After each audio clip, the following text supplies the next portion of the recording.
Picture the equator on a clear day. Somewhere above the Pacific, a thick band of cloud hangs over water that turns sunlight into a soft, bright haze. In the tropics, the heat doesn't really leave. It just eases off for a few hours at night, then returns again. If Earth has a furnace, this is where it runs hottest. Now bury it in ice. Not thin ice, not a seasonal skin of frost. Kilometers of it, old, grinding ice that stretches from pole to pole, sealing the oceans, choking the shorelines, pressing down on every shallow seafloor it can reach. That shimmering equatorial Pacific you just pictured, gone. In its place, a surface that reflects close to 80% of incoming sunlight back into space. Less heat absorbed, more ice survives, more light reflected. A feedback loop that feeds itself. This isn't a thought experiment. It happened, twice. Around 717 million years ago, Earth froze. Not like the ice ages we usually mean, when glaciers creep outward from the poles and then retreat. This was something else. Something so extreme that when the evidence started coming together in the late 20th century, many geologists tried to kill the idea before they accepted it. But the rocks kept agreeing with each other. Australia, Namibia, the Gavalach Islands off the Scottish coast, the Canadian Yukon, the mountains of Colorado, glacial deposits where they shouldn't be, magnetic signatures locked into stone, iron-rich layers that don't fit a normal ocean, different continents, different teams, the same implication, ice at the equator, ice everywhere. And somehow, against every intuition about what that kind of cold should do, life made it through. That's the part that keeps people up at night. Not only the freezing, but the return. Because the world that came out of the second deep freeze around 635 million years ago wasn't the same world that went in. The oceans were chemically altered, the atmosphere shifted, and within a few tens of millions of years, a blink in deep time, the fossil record begins to hint at something new. Complex multicellular life, not just cells, actual bodies. The story of Snowball Earth can be told two ways. In one version, it's one of the worst crises life has ever faced. In the other, it's the kind of crisis that quietly reshapes what life is capable of. Both can be true. This is a story about feedback loops that don't stop on their own, about volcanoes doing patient work for millions of years, about survival under conditions that sound impossible until you see the evidence, and about an uncomfortable rule of evolution. Extreme pressure doesn't always erase complexity. Sometimes it filters for it. So we're going to move slowly. The Cryogenian lasted roughly 85 million years. We can afford to be careful. We'll stay close to the evidence, the chemistry, the layers, the odd rocks that only make sense once you learn their language. And we'll stay close to the scientists who spent years in places like the Namib Desert and along the Scottish coast, trying to turn fragments into a coherent timeline. The science is remarkable. The uncertainty is part of the story. We'll keep both on the table. If you want more of this kind of slow science, you can subscribe to Silence of the Earth. And if you feel like it, leave a comment with where you're listening from. Night shift, late apartment, quiet house.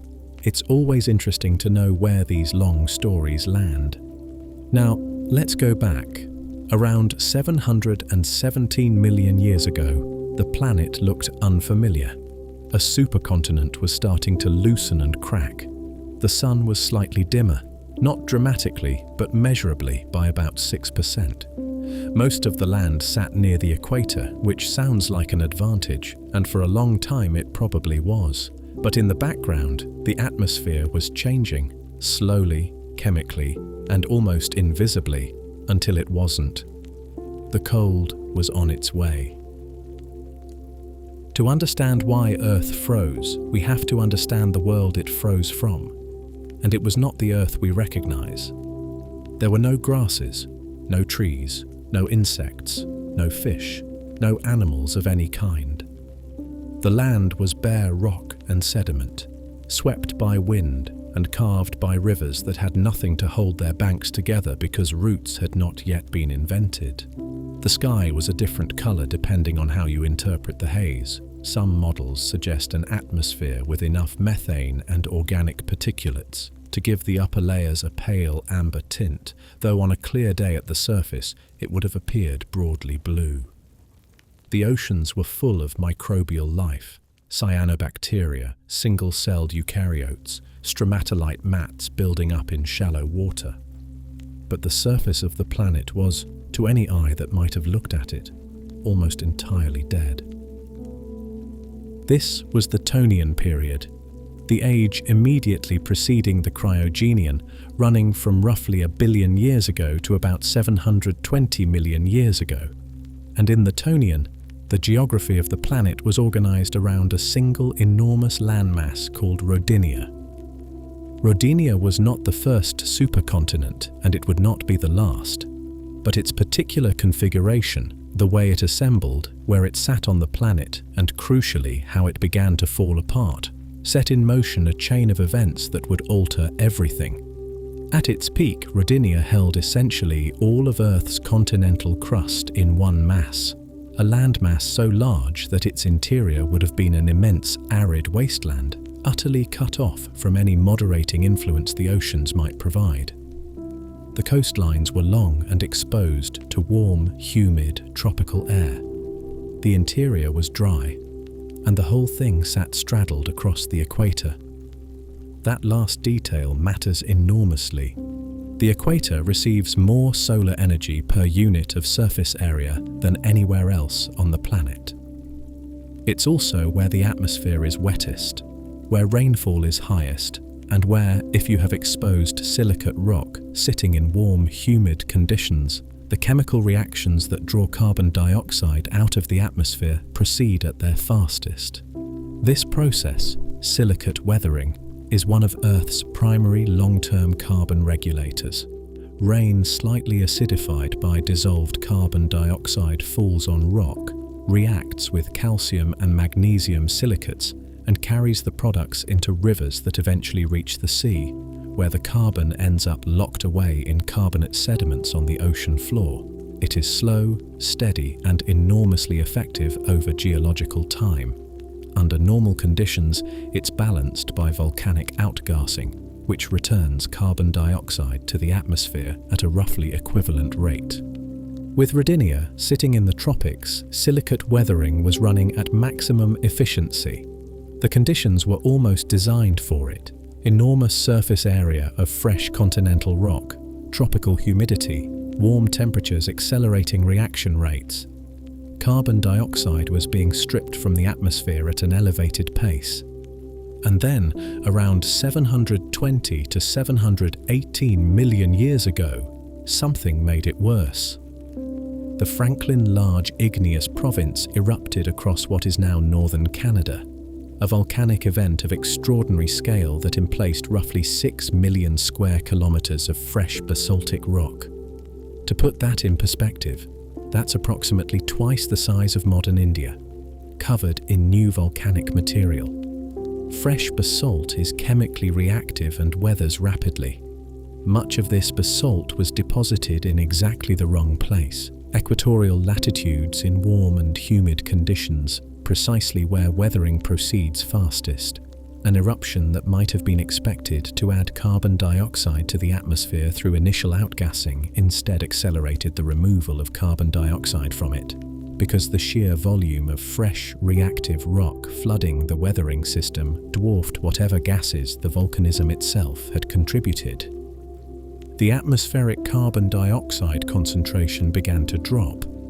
It would have been imperceptible on any human timescale. Over 1 million years, over 10 million years, there would have been no obvious sign. The planet was still warm, the oceans were still full of life, the sky was still blue. But the numbers were falling, and the Earth's climate system has a threshold, a tipping point that once crossed cannot be uncrossed by any of the mechanisms that might slow the approach to it. At the time, the Sun was approximately 6% less luminous than it is today. That sounds like a small number, but it isn't. It represents a significant reduction in the energy reaching Earth's surface, partially compensated for by the greenhouse effect of a carbon dioxide-rich atmosphere. As that carbon dioxide slowly declined, the compensation weakened. The planet cooled, incrementally, over millions of years. Polar ice sheets grew. And as they grew, they began to reflect more sunlight back into space, which cooled the planet further, which grew the ice sheets further. The trap was set. The only question was how far south the ice would reach before the feedback became self-sustaining. That question had an answer. It was approximately 30 degrees of latitude, the point at which, according to climate modeling first worked out by the Soviet geophysicist Mikhail Budiko in 1969, the ice albedo feedback loop becomes irreversible. Once glaciers spread to within roughly 25 to 30 degrees of the equator, the mathematics of planetary albedo take over. The ice reflects so much incoming solar energy that even a full tropical sun can no longer keep the equatorial surface warm enough to hold back the advance. The planet enters a runaway state. The ice was coming, and Rodinia, straddling the equator with its vast exposed silicate surfaces, had spent millions of years doing everything possible to make sure there would be nothing to stop it. What happened next would last 57 million years. The atmosphere does not announce when it is changing. There is no threshold you cross, no visible sign, no moment when the sky shifts color or the wind picks up differently. Carbon dioxide is invisible, odorless, and present in concentrations so small, even at elevated Precambrian levels, that no organism alive at the time would have perceived its decline. What the atmosphere does is change the math. Quietly, over millions of years, it adjusts the numbers that govern how much heat stays near the surface and how much escapes into space. And when those numbers cross certain values, the planet reorganizes itself accordingly. By the time the Cryogenian began, the math had been changing for a long time. The story starts with rain, not the dramatic kind, not the storms that strip hillsides and flood river valleys, but the ordinary persistent rain that falls across tropical landscapes and soaks into soil and runs slowly through rock. Rainwater absorbs carbon dioxide from the air as it falls, forming a weak solution of carbonic acid. When that acidic water contacts silicate minerals in continental rock, the feldspars, the pyroxenes, the vast families of calcium and magnesium silicates that make up most of the crust, it reacts with them. The minerals dissolve slowly. The calcium and magnesium ions enter the groundwater and flow downstream toward the sea, and the carbon that was briefly carbonic acid ends up eventually precipitated on the ocean floor as calcium carbonate, limestone, dolostone, locked away from the atmosphere for millions to hundreds of millions of years. This is silicate weathering. It is one of the oldest and most reliable carbon sinks on the planet, and it has been running continuously for over 3 billion years. Under normal conditions, it operates in rough balance with volcanism. Volcanoes and mid-ocean ridges return buried carbon to the atmosphere as carbon dioxide. Silicate weathering takes it back out. The system oscillates within a range that keeps the planet habitable, warmer when carbon dioxide is high, cooler when it drops, but self-correcting. When temperatures rise, weathering accelerates, pulling more carbon dioxide down and cooling the climate. When temperatures fall, weathering slows, carbon dioxide builds up, and the planet warms again. It is an elegant feedback loop, and it has kept Earth from either boiling or freezing permanently for most of its 4 billion year history. What happened in the late Tonian was a disruption to that balance. Not a sudden one, but a sustained one that lasted long enough to overwhelm the corrective mechanism. Rodinia's continental crust, clustered in the tropics, was running the weathering reaction at abnormally high rates. The warm, wet conditions of the equatorial zone maximized how quickly silicate minerals dissolved and released their carbon into the ocean atmosphere system's sink. On its own, this would have been a slow, manageable drawdown, the kind of thing the volcanic outgassing rate might have compensated for over geological time, as it had done many times before. But around 718 million years ago, the Franklin Large Igneous Province added a new variable: 6 million square kilometers of fresh basalt, emplaced across equatorial latitudes, saturated the weathering system with reactive rock at exactly the moment when the system was already running fast. Fresh basalt weathers far more readily than older continental rock.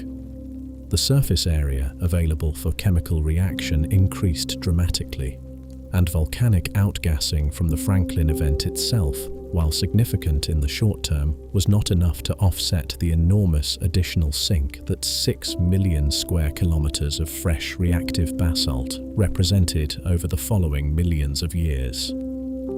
The carbon dioxide concentration in the atmosphere began a sustained decline.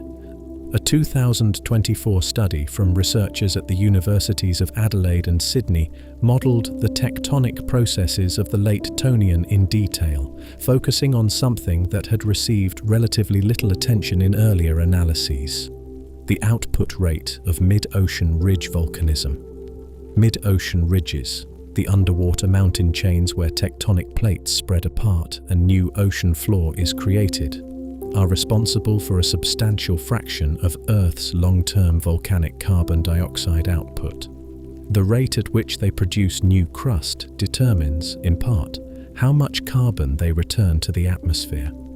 During the breakup of Rodinia, as the supercontinent fragmented and its pieces drifted apart, the geometry of mid-ocean ridge systems changed. The Adelaide and Sydney team found that this reorganization resulted in an exceptionally low outgassing rate from mid-ocean ridges, approximately 9 megatons of carbon per year, well below later averages. The volcanic side of the carbon balance, in other words, had gone quiet precisely when the weathering side was accelerating. It was the combination of these factors, elevated weathering from Rodinia's tropical position, the additional reactive surface of the Franklin basalts, and the reduced volcanic return from quieter mid-ocean ridges, that drove the atmospheric carbon dioxide concentration down far enough to matter. The models suggest this was not a rapid event by any standard. It played out over tens of millions of years. Carbon isotope records from sedimentary rocks of this age show a gradual positive shift in the ratio of carbon-13 to carbon-12, consistent with an atmosphere steadily losing carbon dioxide as biological productivity ran its carbon through the ocean floor burial pathway. The signal is there, written in rock, legible to anyone with the tools to read it. As carbon dioxide fell, the greenhouse effect weakened. The planet's surface temperature dropped, degree by imperceptible degree. Polar ice sheets, which had probably been absent or minimal through much of the warmer Tonian, began to grow, and as the ice grew, it introduced the second factor, the one that would turn a slow, manageable cooling into something altogether different. Ice reflects sunlight. Open ocean absorbs it. The difference between the two surfaces in terms of how they handle incoming solar energy is substantial. Sea ice and glacial ice have an albedo, a reflectivity, of roughly 70 to 90%. Ocean water has an albedo closer to 6%. Every square kilometer of ocean surface that freezes over stops absorbing solar energy and starts reflecting it. The planet's energy budget shifts. Less heat stays in the system, the temperature drops, more ocean surface freezes. This is the ice albedo feedback. It is not complicated. It does not require unusual chemistry or rare geological circumstances. Given enough ice, it runs itself. The question in the late Tonian and early Cryogenian was where the feedback would stop. Under ordinary glacial conditions, the kind Earth has experienced repeatedly over the past few 100 million years, the ice advance reaches some equilibrium latitude and halts. The tropics stay warm enough to prevent the ice from spreading further. The feedback stabilizes. The Earth of 717 million years ago was not operating under ordinary conditions. The Sun was 6% dimmer than it is today. Carbon dioxide had been falling for millions of years. The continents were concentrated at low latitudes, maximizing weathering and minimizing the polar land area that, in later ice ages, would anchor ice sheets at higher latitudes before they could threaten the tropics. The climate system had less resilience than it would in later eras. Less greenhouse gas, less solar input, less geographic configuration to keep the tropics reliably warm. The threshold, as Mikhail Boudicot had calculated in 1969, using the best climate models then available, sat somewhere around 25 to 30 degrees of latitude. If glaciers advanced to within that range of the equator, the ice albedo feedback would become self-sustaining. The tropics would no longer be warm enough to arrest the advance. The remaining ice-free ocean would cool, freeze, and add its reflectivity to the feedback. The planet would, in a geologically brief interval, become entirely ice-covered. In the late Tonian, with carbon dioxide declining and the sun dim and the continents in the wrong place, the glaciers were moving south. They had not crossed the threshold yet, but the gap between where they were and where they needed to be to trigger a runaway was closing year by year, millennium by millennium, in a planetary scale process so slow it would have been invisible to any observer watching in real time. The sedimentary record from this period preserves the approach, isotope ratios shifting, the first appearance of glaciogenic sediments at mid-latitudes, the early signs of a planet beginning to lose its grip on warmth. The crossing came around 717 million years ago. The exact trigger, whether it was a particularly cold century, a temporary spike in weathering from fresh rock exposure, a slight dip in volcanic output, is not preserved in the record with sufficient resolution to identify. What the record shows is the result: glacial deposits, globally distributed at latitudes that should have been tropical. The threshold had been crossed, the feedback had engaged. What came next had no precedent in Earth's history before it, and nothing quite like it has happened since. There is a particular kind of catastrophe that does not announce itself. It builds quietly through increments so small that each one taken alone would register as ordinary variation, a slightly cooler decade, a glacier that advances a little further than usual before retreating, a carbon dioxide reading that trends imperceptibly downward over 1,000 years. The individual steps are unremarkable. What makes them catastrophic is the direction they establish, and the feedback mechanism waiting at the end of that direction. The ice albedo feedback is one of the most consequential mechanisms in Earth's climate history. Ice and snow are highly reflective surfaces. When sunlight strikes a glacier, most of it bounces back into space rather than being absorbed. Open ocean, by contrast, is one of the darkest natural surfaces on the planet. It absorbs roughly 94% of the solar energy that hits it. The difference between these two surfaces, in terms of their effect on the planet's energy budget, is enormous. Every square kilometer of ocean that freezes converts a surface that was absorbing energy into one that is rejecting it. The system loses heat. The planet cools. More ocean freezes. This is the feedback in its simplest form. It is self-reinforcing in one direction only. Once ice spreads, it creates conditions that cause more ice to spread, and it has no natural ceiling except the limits of how far ice can physically reach. In a climate system already under stress, already running with less greenhouse gas than it needs to stay warm, already receiving less solar energy than it will in later eras, The ice albedo feedback is not just a contributing factor, it is a trap. Mikhail Budiko understood this in 1969. The Soviet geophysicist was working with energy balance models, mathematical frameworks that track how much solar energy enters the climate system, how much is reflected, and how much is retained as heat. And what his calculations revealed was a threshold. At roughly 25 to 30 degrees of latitude, the feedback crosses a point from which there is no return. Ice at that latitude receives enough sunlight that its high reflectivity, multiplied across the surface area available at those latitudes, offsets the warming influence of even a tropical sun. The tropics cannot hold. The remaining ice-free ocean cannot stay warm enough to arrest the advance. The planet enters a state that Budiko recognized as theoretically stable and deeply alarming. He called it a runaway glaciation. His models showed 3 possible stable states for Earth's climate: an ice-free world, a partially glaciated world with ice caps at the poles, and a completely ice-covered world. The middle state, partial glaciation, was stable only within a certain range. Push the ice past a critical latitude and the partial state became unstable. The system would not find a new equilibrium at 50 degrees or 40 degrees. It would run all the way. Budiko's result was treated with some skepticism when it was first published.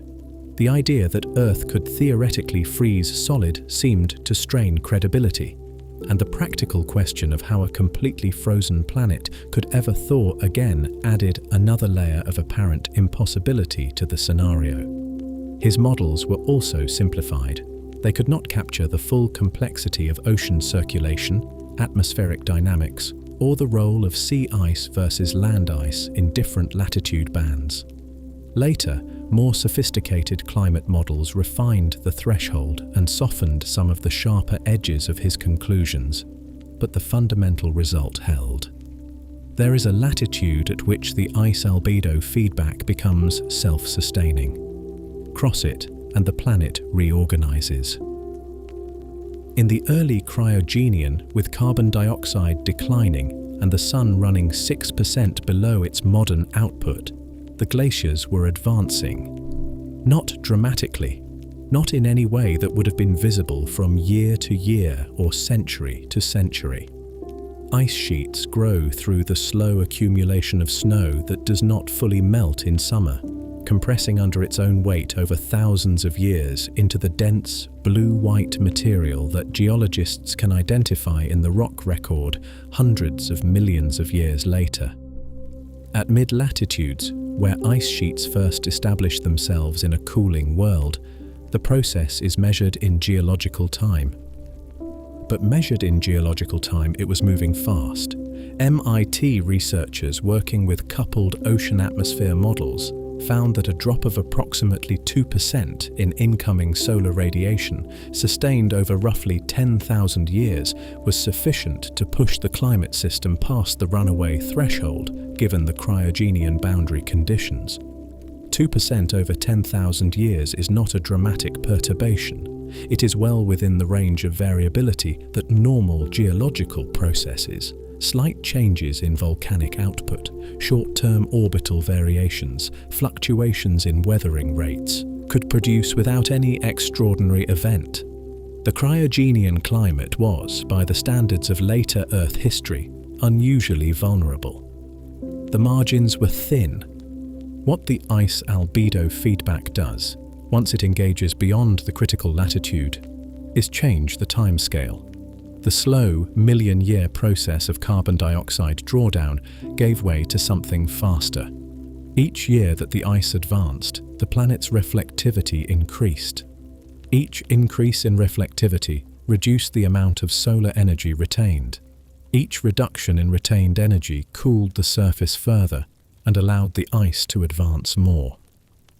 The feedback ran on its own momentum, accelerating as the ice spread toward lower latitudes where the incoming solar energy was higher, and the contrast between ice-covered and ice-free surfaces was therefore more extreme. The equatorial surface temperature during full glaciation has been estimated at approximately -33 degrees Celsius, roughly 60 degrees colder than the modern equatorial average. To put that in terms that map onto lived experience, the warmest place on a fully glaciated Earth would have been colder than the interior of Antarctica today. The ocean surface at the equator, normally the warmest water on the planet, would have been locked under ice.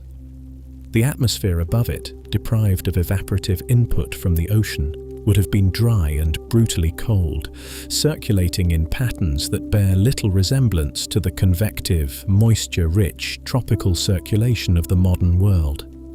The planet's albedo, its overall reflectivity, would have reached somewhere around 60 to 70%. Today, it sits around 30%. The difference represents an enormous change in how much solar energy the Earth retains. A planet with that albedo, receiving sunlight from a sun 6% less luminous than the modern one, would have been locked in a deeply stable cold state. The same feedback that drove it there now worked to keep it there. Any small warming, a mild volcanic winter ending, a slight increase in solar output, would have been insufficient to melt enough ice to darken enough surface to shift the energy balance. The stable state was ice. This is what makes Snowball Earth different from ordinary glaciations. It is not a matter of degree. An ice age in the conventional sense, the Pleistocene glaciations of the past 2 million years, for instance, operates within a range where the feedback is bounded. The tropics stay warm. The equatorial ocean stays open. The system oscillates between glaciated and interglacial states, driven by orbital cycles, and never approaches the threshold at which the tropics themselves come under ice. Snowball Earth crossed that threshold. The feedback had no natural bound. It ran to completion. The geological record preserves this crossing with remarkable clarity. Glacial deposits, diamictites, dropstones, striated pavements, appear at paleolatitudes that, when corrected for continental drift, place them within 10 degrees of the cryogenian equator. The magnetic minerals in those rocks recorded the orientation of Earth's magnetic field when the sediments were deposited, and that orientation places the deposits within the tropics beyond any reasonable uncertainty. The evidence for equatorial glaciation is not inferential. It is direct, physical, and distributed across every major continent. The ice reached the equator around 717 million years ago. Everything that followed, the 57 million years of frozen ocean, the survival of life in conditions that seem incompatible with life, the slow volcanic rescue, and the world that emerged afterward, began at that moment. At the crossing of a threshold that Boudico had identified mathematically in 1969, working from first principles in a Soviet research institute, decades before anyone had found the rocks that would confirm what his equations implied. The feedback had engaged. The planet was committed. 57 million years is a number that requires some assistance to become real. The dinosaurs existed for approximately 165 million years, from the late Triassic through the end of the Cretaceous, ruling every terrestrial ecosystem on Earth across that entire span. The Sturtian glaciation lasted more than a third of that. Our own genus, Homo, has been on the planet for somewhere between 2 and 3 million years, depending on how you draw the taxonomic lines. The Sturtian lasted roughly 25 times longer. Every civilization humanity has ever built, every language ever spoken, every war ever fought, every technological development from the first stone tool to whatever exists right now, all of that history fits inside a fraction of the time the Sturtian glaciation persisted. It began around 717 million years ago. It ended around 660 million years ago. In between, the Earth was encased in ice. The name comes from the Sturt Formation, sequences of glacial rock exposed in the Flinders Ranges and surrounding basins of South Australia, where some of the world's best preserved cryogenian sedimentary records sit in outcrops that you can walk up to and touch. These rocks were among the first studied in detail by geologists trying to understand the Snowball Earth hypothesis, and they remain central to the ongoing effort to reconstruct what conditions on the frozen planet actually looked like. The formation itself is named for Charles Sturt, the 19th century British explorer who crossed the region in the 1840s, though Sturt had no idea what the rocks beneath his feet recorded. He was looking for an inland sea. He found desert. What the rocks told, it would take another century and a half to understand. The global extent of the Sturtian glaciation was not established until 2010, when Francis MacDonald and his colleagues at Harvard published a synthesis of geological and paleomagnetic data from multiple continents showing that glacial deposits of Sturtian age occur at paleolatitudes within 10 degrees of the cryogenian equator. The evidence came from North America, from Africa, from Australia, from Asia. Different continents, different rock types, different depositional environments, all preserving the same signature of tropical glaciation within the same narrow time window. The Sturtian was not a regional event, it was planetary. What did that planet actually look like? The global average surface temperature has been estimated at somewhere around -50 degrees Celsius, though reconstructing a single number for a planet-wide average across 57 million years involves uncertainty at every step. What the models and geochemical data converge on is a surface cold enough to sustain kilometre-thick ice sheets at the equator, cold enough to freeze the ocean's surface globally, and cold enough to suppress nearly all evaporation from what little liquid water might have persisted in protected environments. The atmosphere would have been dry, Arctic dry, in a way that modern experience with dry climates does not quite prepare you for. The hydrological cycle, which on a modern Earth moves an enormous volume of water between ocean and atmosphere every year, would have been reduced to a fraction of its current activity. Less evaporation means less precipitation. Less precipitation means less snow feeding the glaciers, which sounds like it should limit their growth. But the ice was already there, already stable, already maintained by the reflectivity feedback rather than by ongoing accumulation. The cold was self-sustaining. The ocean beneath the ice is where things become genuinely strange. Once the global ice cover was established, the ocean surface was cut off from the atmosphere. No gas exchange, no light penetrating below the first few centimeters of ice. The photosynthetic organisms that depend on sunlight for energy, the cyanobacteria, the early eukaryotic algae that had been thriving in Tonian seas, lost their primary energy source wherever the ice was thick enough to block light entirely. Carbon dioxide, normally regulated by the balance between atmospheric and oceanic concentrations, began to accumulate differently. Oxygen, produced by photosynthesis and consumed by respiration, dropped in the ocean interior as biological productivity collapsed and the supply from surface exchange was cut off. Iron tells part of this story. Under normal ocean conditions, iron released from hydrothermal vents on the seafloor gets oxidized almost immediately when it reaches oxygen-containing water, precipitating out of solution. During the Sturtian, with the ocean sealed beneath ice and oxygen depleted in the deep water, iron had nowhere to go. It accumulated, dissolved in the cold, dark, increasingly anoxic ocean interior for millions of years. The result, when the ice eventually melted and oxygenated surface water mixed with the deep ocean again, was a massive precipitation of iron oxide that produced the banded iron formations found in Sturtian age rock sequences on multiple continents. These formations, the Rapitan Group in the Canadian Yukon, the Urucum deposits in Brazil, sequences across the Damara Belt of southern Africa, are among the most striking geological records of the Sturtian.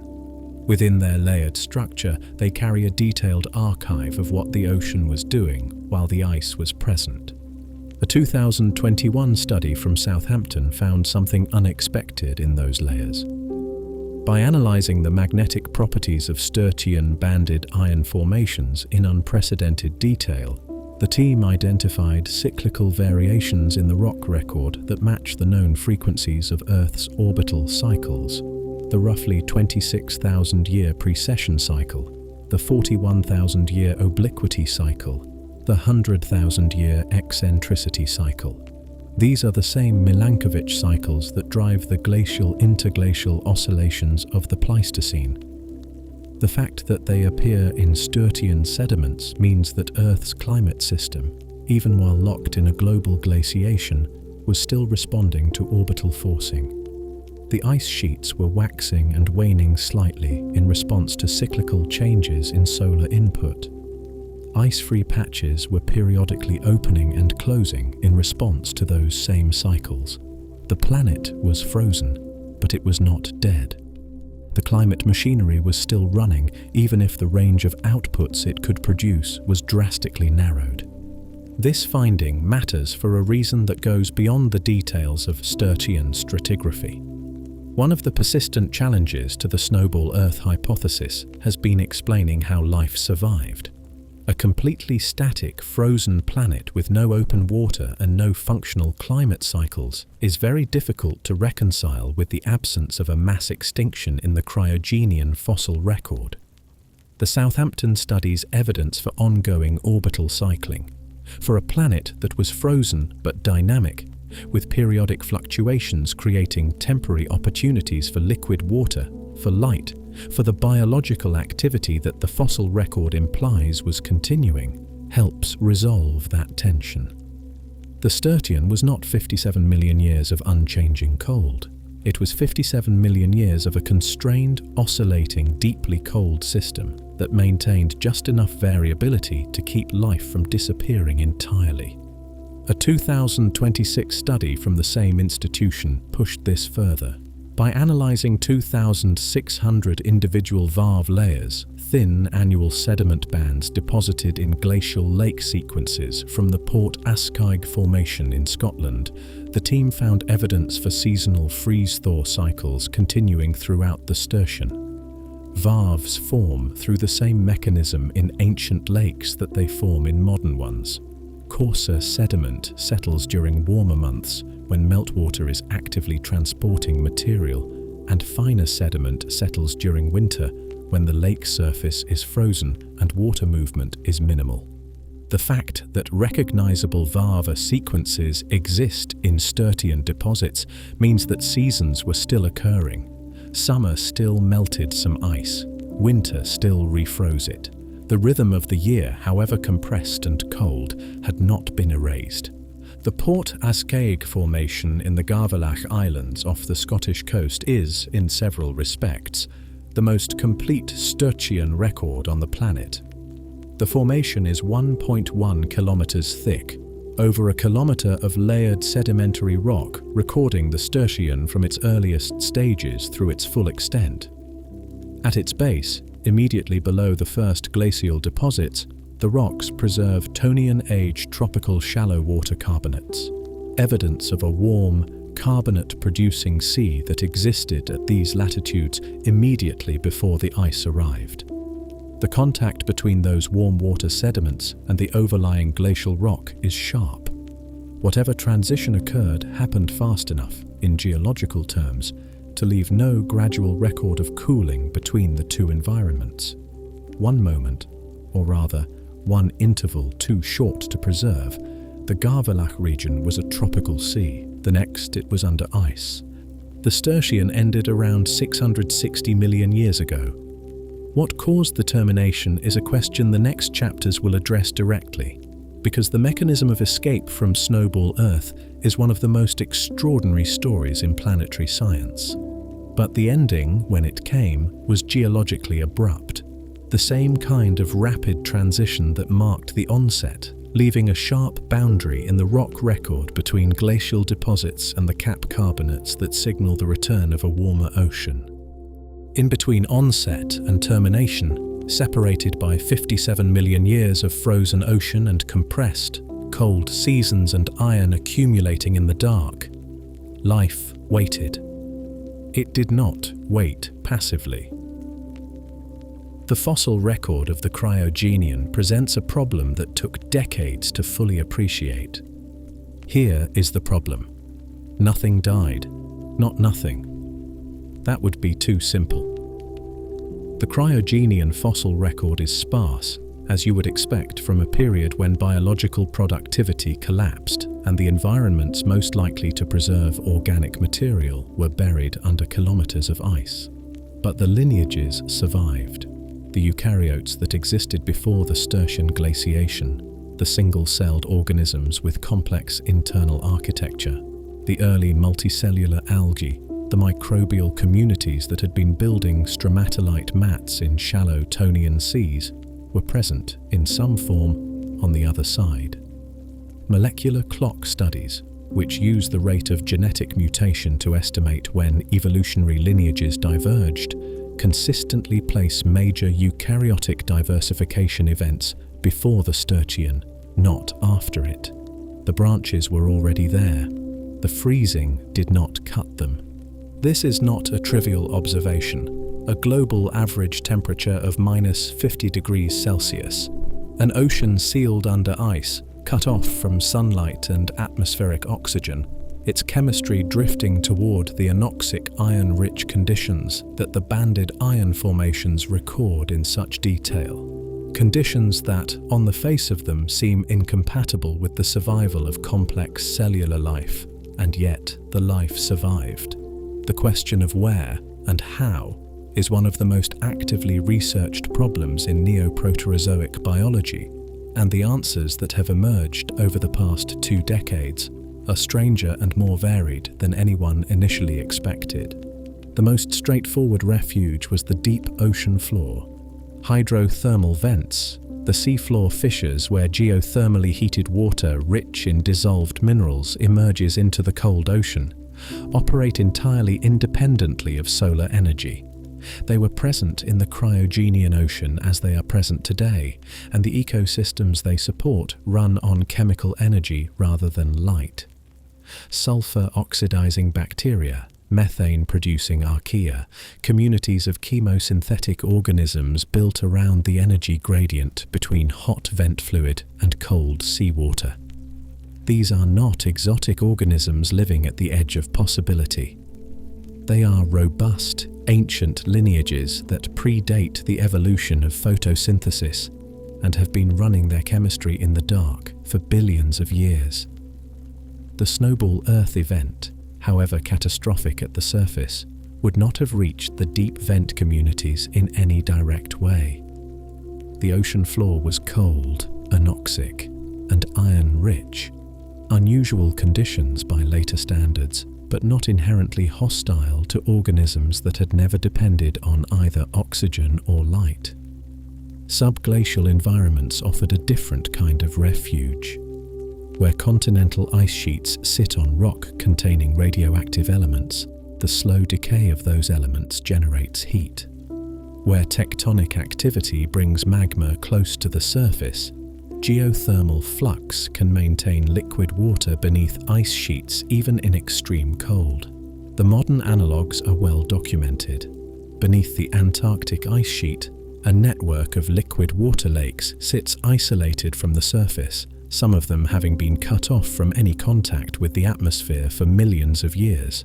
When researchers finally drilled into Lake Whillans in 2013 and Lake Mercer in 2018, they found microbial communities, not sterile water, but active biological ecosystems sustained by the oxidation of minerals in the surrounding rock.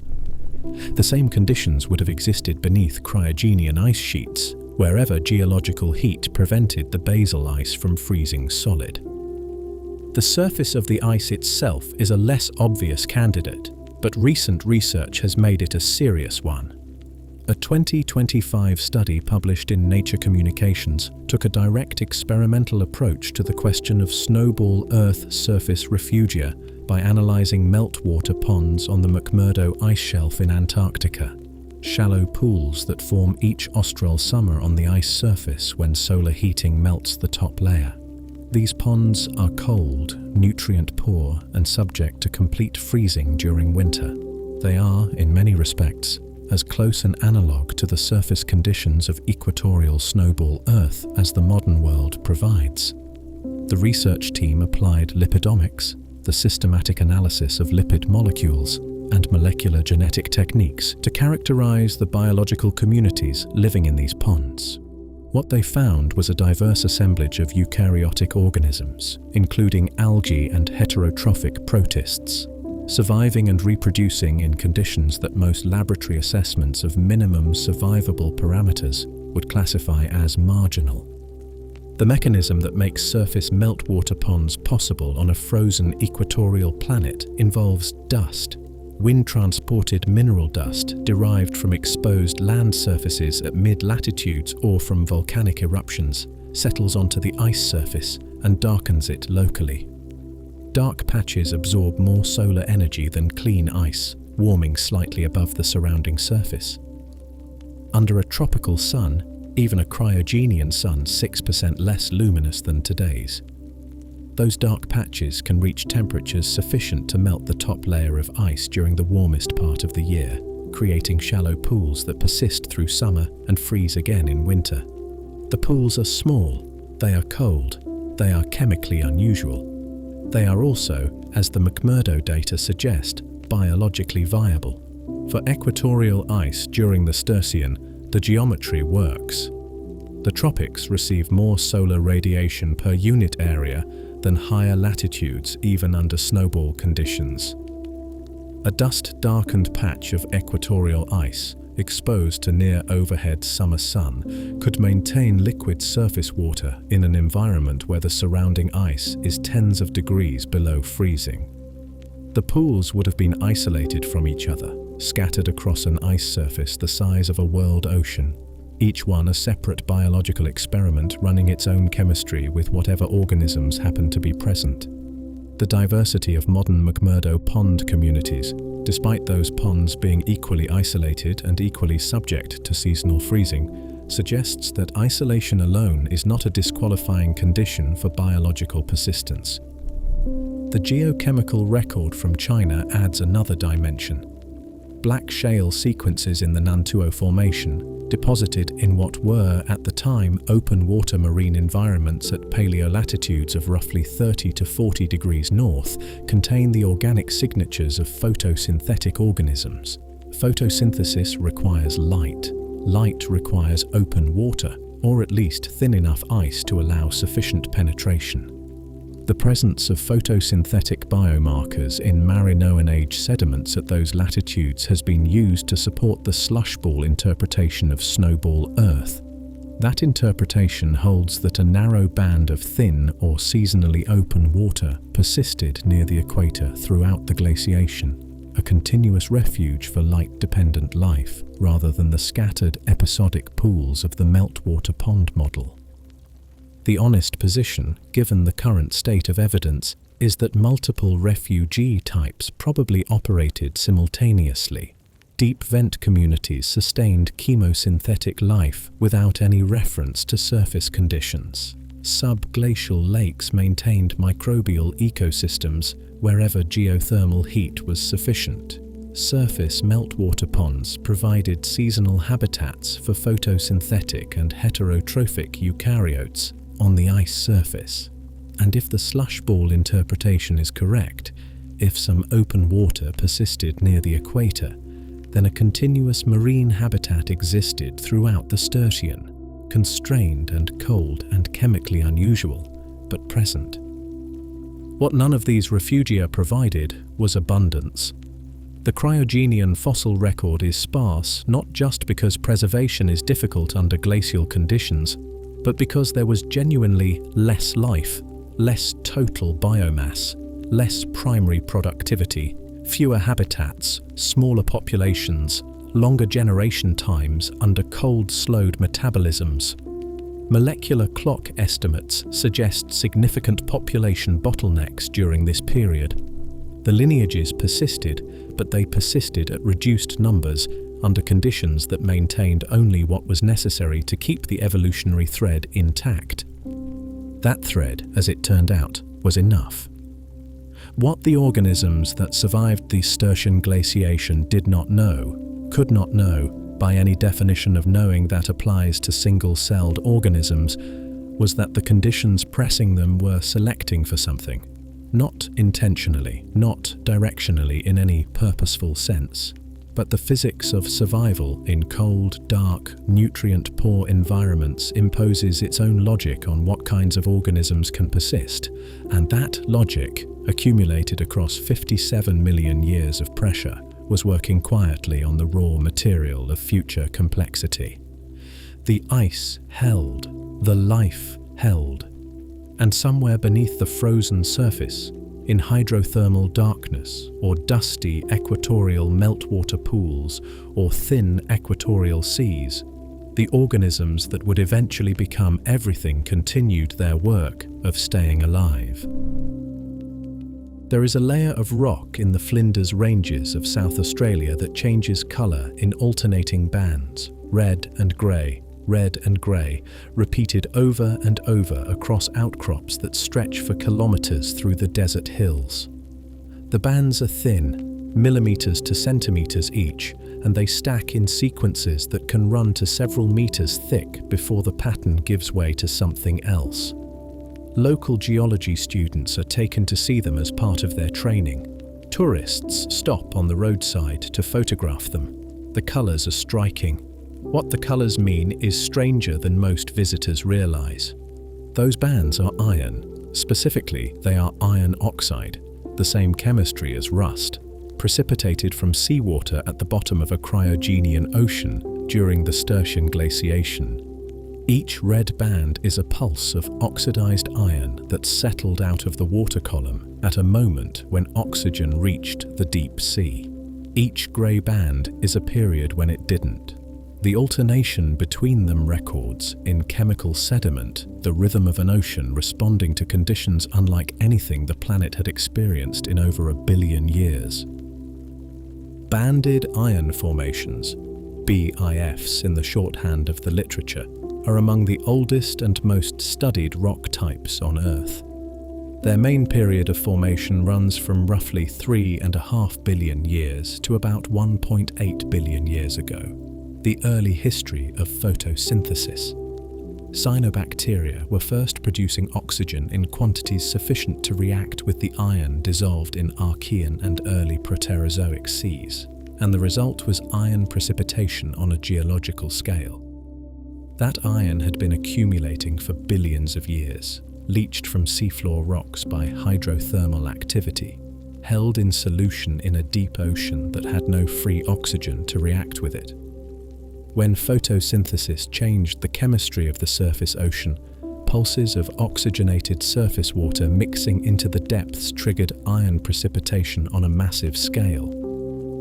The result was the vast BIF deposits of the Pilbara Craton in Western Australia, the Hamersley Range, the Superior Province across Canada, and the northern United States, ancient rust-coloured rock that now provides most of the world's iron ore. After about 1.8 billion years ago, BIFs essentially stopped forming. The ocean had been progressively oxygenated. The reservoir of dissolved iron that photosynthesis kept consuming had been depleted enough that there was no longer sufficient dissolved iron in the deep ocean to precipitate in meaningful quantities when oxygen arrived. For over 1 billion years, BIF deposition was absent from the geological record. Then the Sturtian glaciation began, and they came back. The reappearance of BIFs in cryogenian age rock sequences is one of the most diagnostic signatures of snowball Earth conditions, and understanding why they came back requires understanding what the ice cover did to the ocean's chemistry over the course of 57 million years. The ocean floor was never frozen. Hydrothermal vents continued operating throughout the Sturtian, releasing iron-rich, chemically reduced fluid into the water column as they had always done. Under normal ocean conditions, that iron would have been oxidized within a short distance of the vent, reacting with dissolved oxygen in the surrounding water, precipitating out of solution, settling to the sea floor as iron oxide minerals in quantities too small to form significant deposits. The process is fast. Iron doesn't stay dissolved in oxygenated seawater for long. Under Snowball conditions, the surface was sealed. No oxygen was entering the ocean from the atmosphere.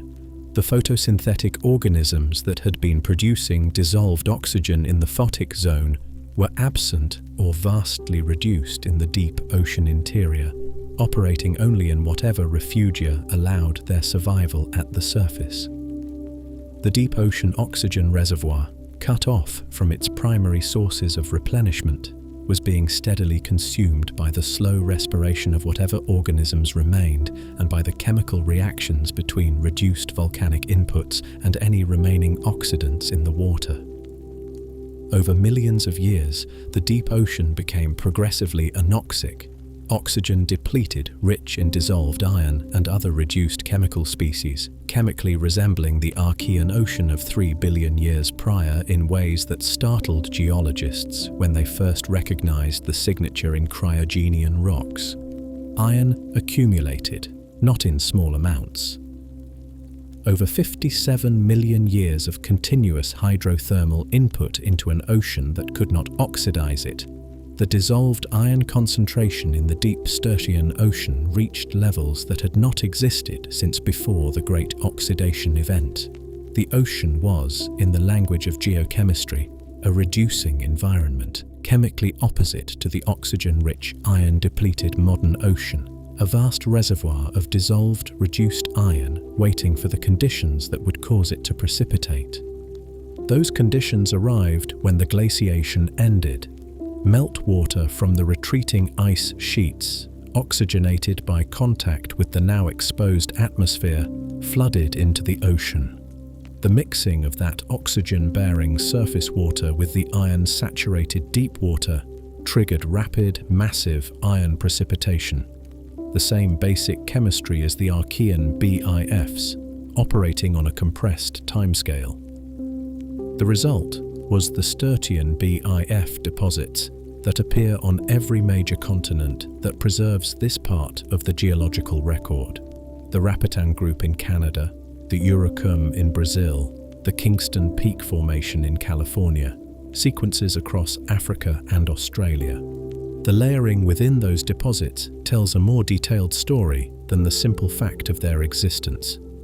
The 2021 Southampton study that identified orbital cycles in Sturtian BIF sequences did so by measuring magnetic susceptibility, a property of the rock that varies depending on the type and abundance of iron minerals present, at intervals of a few centimeters through the entire thickness of the formation. What emerged from that measurement series, when the researchers analyzed it for periodic signals, were cycles matching the known frequencies of Earth's orbital variations with a precision that left little room for alternative explanations.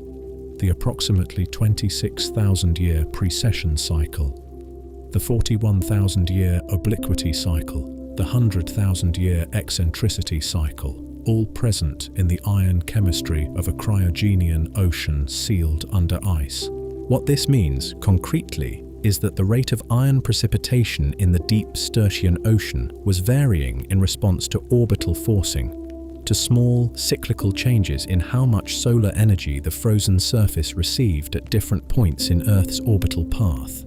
Those changes were enough, even through kilometers of ice, to alter the climate at the surface slightly. Ice sheets waxed and waned, meltwater inputs to the ocean varied.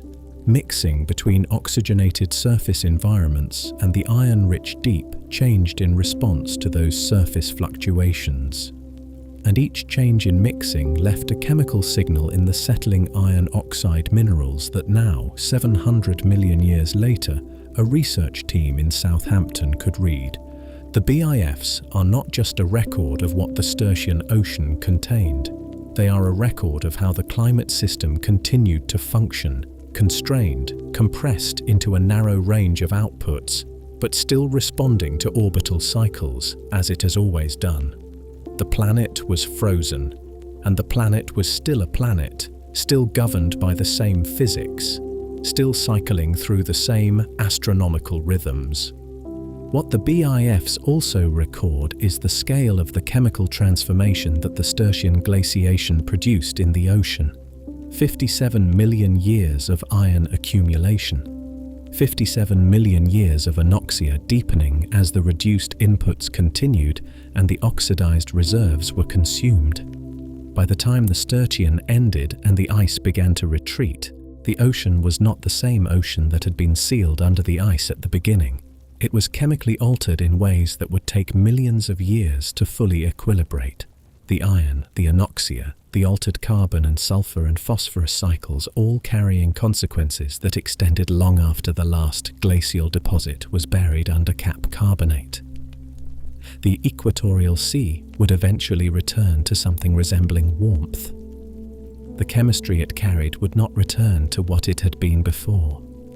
The bands of red and grey in the Flinders Ranges are not just pretty, they are the ocean's record of what it endured, and embedded within their layering, the still legible signal of a sky that kept moving overhead even when no surface creature could have looked up to watch it. Science does not accept extraordinary claims on the basis of a single line of evidence, and Snowball Earth is an extraordinary claim. The idea that the equator was glaciated, that ice sheets sat within 10 degrees of latitude of a region that today averages 28 degrees Celsius, requires the kind of evidence that rules out alternative explanations one by one from multiple independent directions. The remaining possibilities have to reduce to one. That process took decades. It involved geologists on 4 continents, working with techniques that ranged from classical field observation to paleomagnetic analysis to uranium-led geochronology, and it is still, in some of its details, ongoing.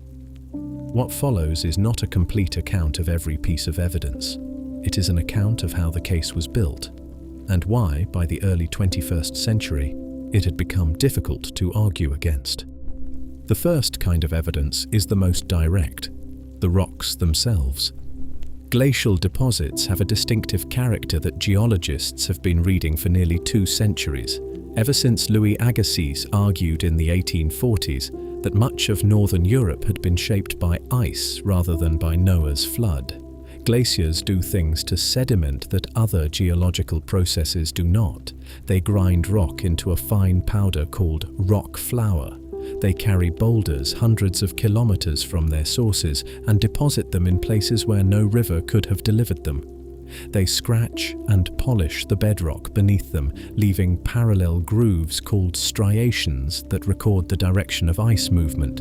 And when glaciers carve into the ocean, icebergs carry the debris embedded in their base ice across open water and drop it, as the ice melts, into marine sediments far from any land source. These ice-rafted boulders, dropstones, settle into fine-grained marine muds and deform the sediment layers beneath them in a characteristic way that cannot be replicated by any non-glacial process. Cryogenian age rocks on every major continent preserve these signatures. Diamictites, the unsorted chaotic mixtures of fine matrix and coarse clasts characteristic of glacial till.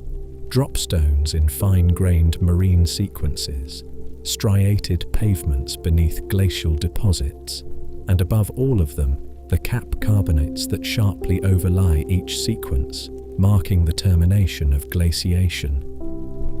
The distribution of these deposits across continents that were in the Cryogenian, located at very different positions than they occupy today, is itself significant.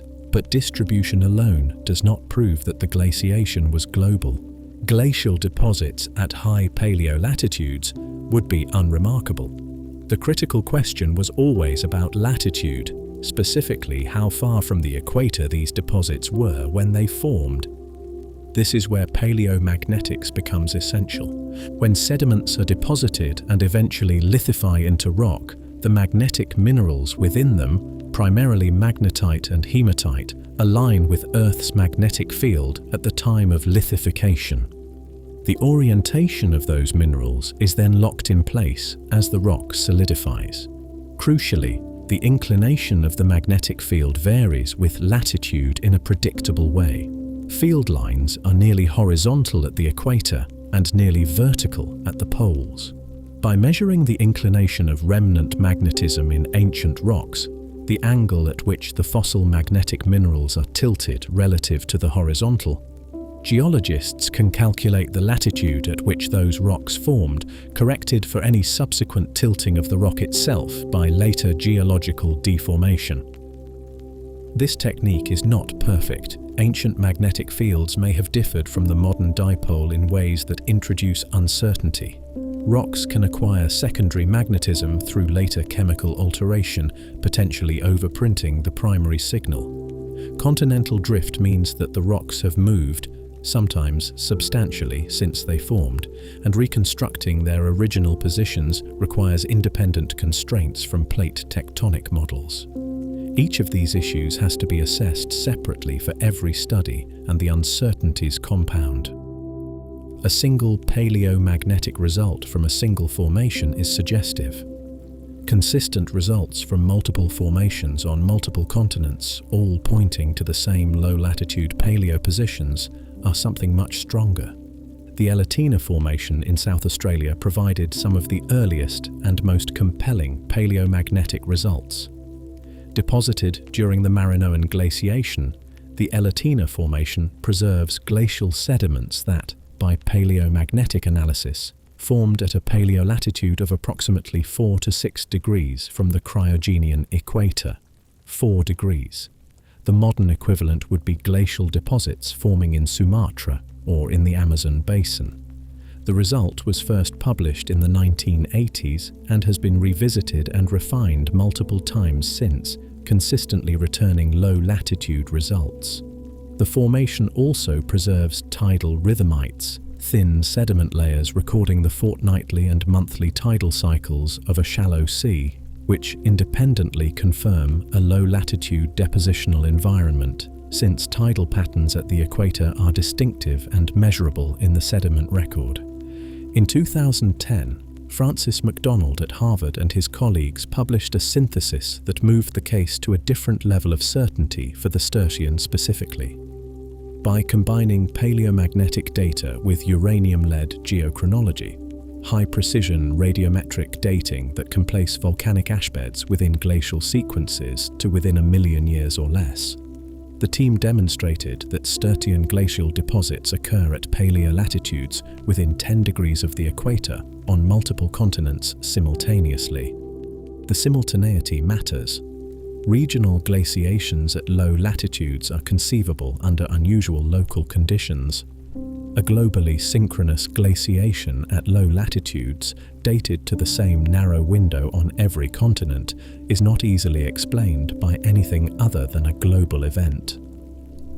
The Port Ascaig Formation in the Gavelak Islands off the Scottish coast adds a dimension that purely geochemical or paleomagnetic evidence cannot provide. A continuous stratigraphic record of the transition from pre-glacial conditions to full glaciation and, in the uppermost part of the formation, back again. The formation is 1.1 kilometers thick. At its base, warm water Tonian carbonates record an environment that was, by every available indicator, a tropical shallow sea, the kind of carbonate-producing environment that exists today on the Bahamas platform or on the Great Barrier Reef.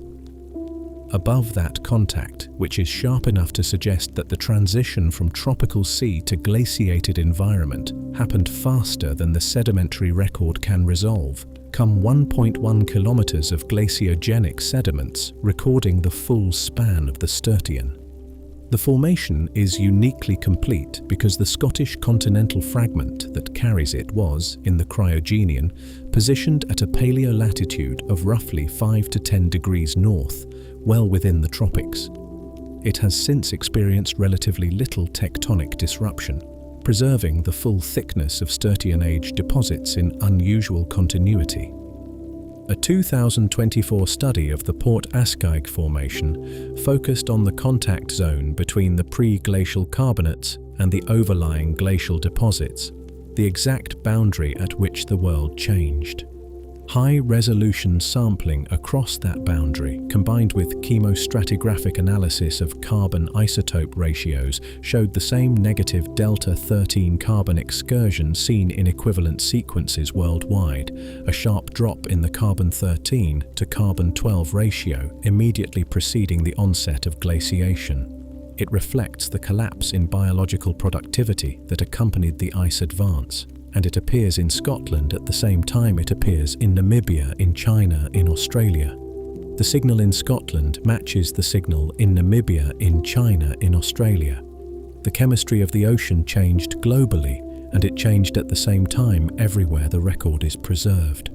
In 2025, researchers working in the Rocky Mountains of Colorado announced a different kind of evidence from a different kind of environment. The Tava injectites, bodies of sandstone injected under high pressure into the surrounding granite of Pikes Peak, had been known to geologists for years, but their age and origin had been debated. New dating placed their formation in the Cryogenian, and the injection mechanism most consistent with the geometry and pressure required to force sand into fractured granite was meltwater trapped beneath an ice sheet, pressurized by the weight of ice above it and forced into available fractures in the underlying rock. Subglacial meltwater injection.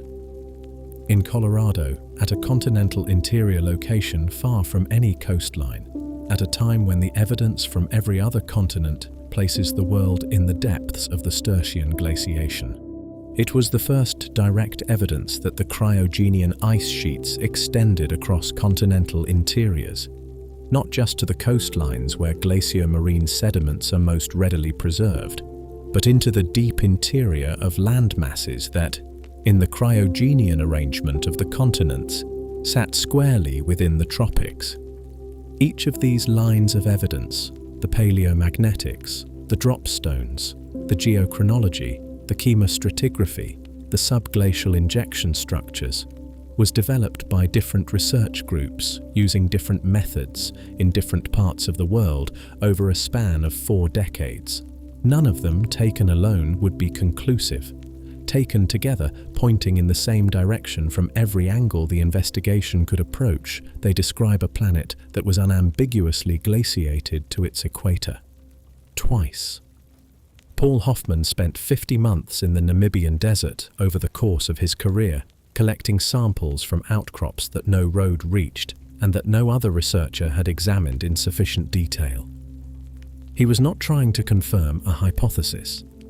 He was trying to understand what the rocks said. What they said, eventually, was unambiguous. The equator was under ice. The evidence said it clearly enough. The equator was under ice, had been for 57 million years, and then slowly it wasn't. The Sturtian ended around 660 million years ago. The mechanism of that ending is a story for the next chapter. What matters here is what followed the ending, and what happened not long after to undo it. When the Sturtian ice retreated, it left behind a planet that was, by any measure, extraordinary.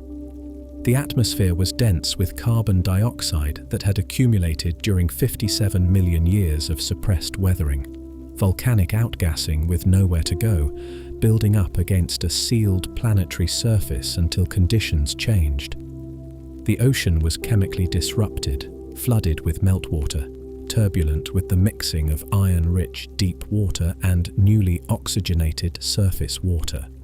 The cap carbonates were forming, thick, globally distributed carbonate layers precipitating rapidly from a supersaturated ocean, a geological event so abrupt and so widespread that it would eventually serve as one of the primary stratigraphic markers of Snowball Earth terminations. And somewhere in the shallow coastal seas and meltwater environments of the newly exposed continental margins, the organisms that had survived the Sturtian were beginning to move into an ocean they had not encountered in over 50 million years. The interglacial that followed lasted somewhere between 10 and 30 million years, depending on the location and the precision of the dating. Those numbers carry more uncertainty than the geochronology of the glacial events themselves, partly because the sedimentary record of the interglacial is less distinctive, and partly because correlating non-glacial sequences across continents is harder than correlating the sharp, globally synchronous signals of glacial onset and termination. What the record shows, wherever it is preserved in sufficient detail, is a warm interval with elevated atmospheric carbon dioxide, active carbonate deposition in tropical seas, and what appears to be a genuine radiation of multicellular algae. The first unambiguous fossils of organisms with differentiated cells and macroscopic body plans appear in sediments dated to this period. Life, in other words, had begun to explore what complexity could look like, and then the ice came back. The Marinoan glaciation began around 650 million years ago. Its causes are not as well constrained as those of the Sturtian, in part because the interglacial sedimentary record that would preserve the detailed geochemical signature of carbon dioxide decline is patchier, and in part because the Marinoan has received somewhat less focused geochronological attention than its predecessor. What the data indicate is that the same fundamental mechanisms were at work: carbon dioxide drawdown through silicate weathering, a climate system with insufficient greenhouse buffering to prevent glacial advance to low latitudes, and an ice albedo feedback that, once triggered, ran to completion. The planet had demonstrated that it could reach this state. Nothing had fundamentally changed the boundary conditions that made it vulnerable. The interglacial interval had let the ocean and atmosphere partially equilibrate, but not enough to insulate the climate system against a second crossing of the critical threshold. The Marinoan lasted approximately 15 to 20 million years, shorter than the Sturtian by a factor of 3 or more, but by no standard short. The glacial deposits it left are found on every continent that preserves cryogenian stratigraphy, and their paleolatitudes, where the paleomagnetic data are of sufficient quality, place them at equatorial positions consistent with a second global glaciation. The cap carbonates that overlie the Marinoan glacial deposits are among the thickest and most extensively studied in the cryogenian record, in some locations reaching 200 meters. Their chemistry records the same ultra-greenhouse aftermath that followed the Sturtian: rapid carbonate precipitation from a carbon dioxide-saturated ocean in the immediate wake of deglaciation. The Ediacaran Formation, whose Marinoan age glacial deposits provided some of the strongest paleomagnetic evidence for equatorial glaciation, is capped by the Nucalina Formation dolostone in South Australia, a cap carbonate sequence that has been sampled and analysed in detail for decades. The Nucalina preserves tubestone stromatolites, unusual columnar structures that grew upward through the carbonate as it precipitated, and large wave ripples recording the action of powerful ocean surface currents in the immediate aftermath of glaciation. Those wave ripples have been interpreted as evidence for dramatically enhanced trade winds driven by the extreme temperature gradient between the still cold poles and the rapidly warming tropics during deglaciation.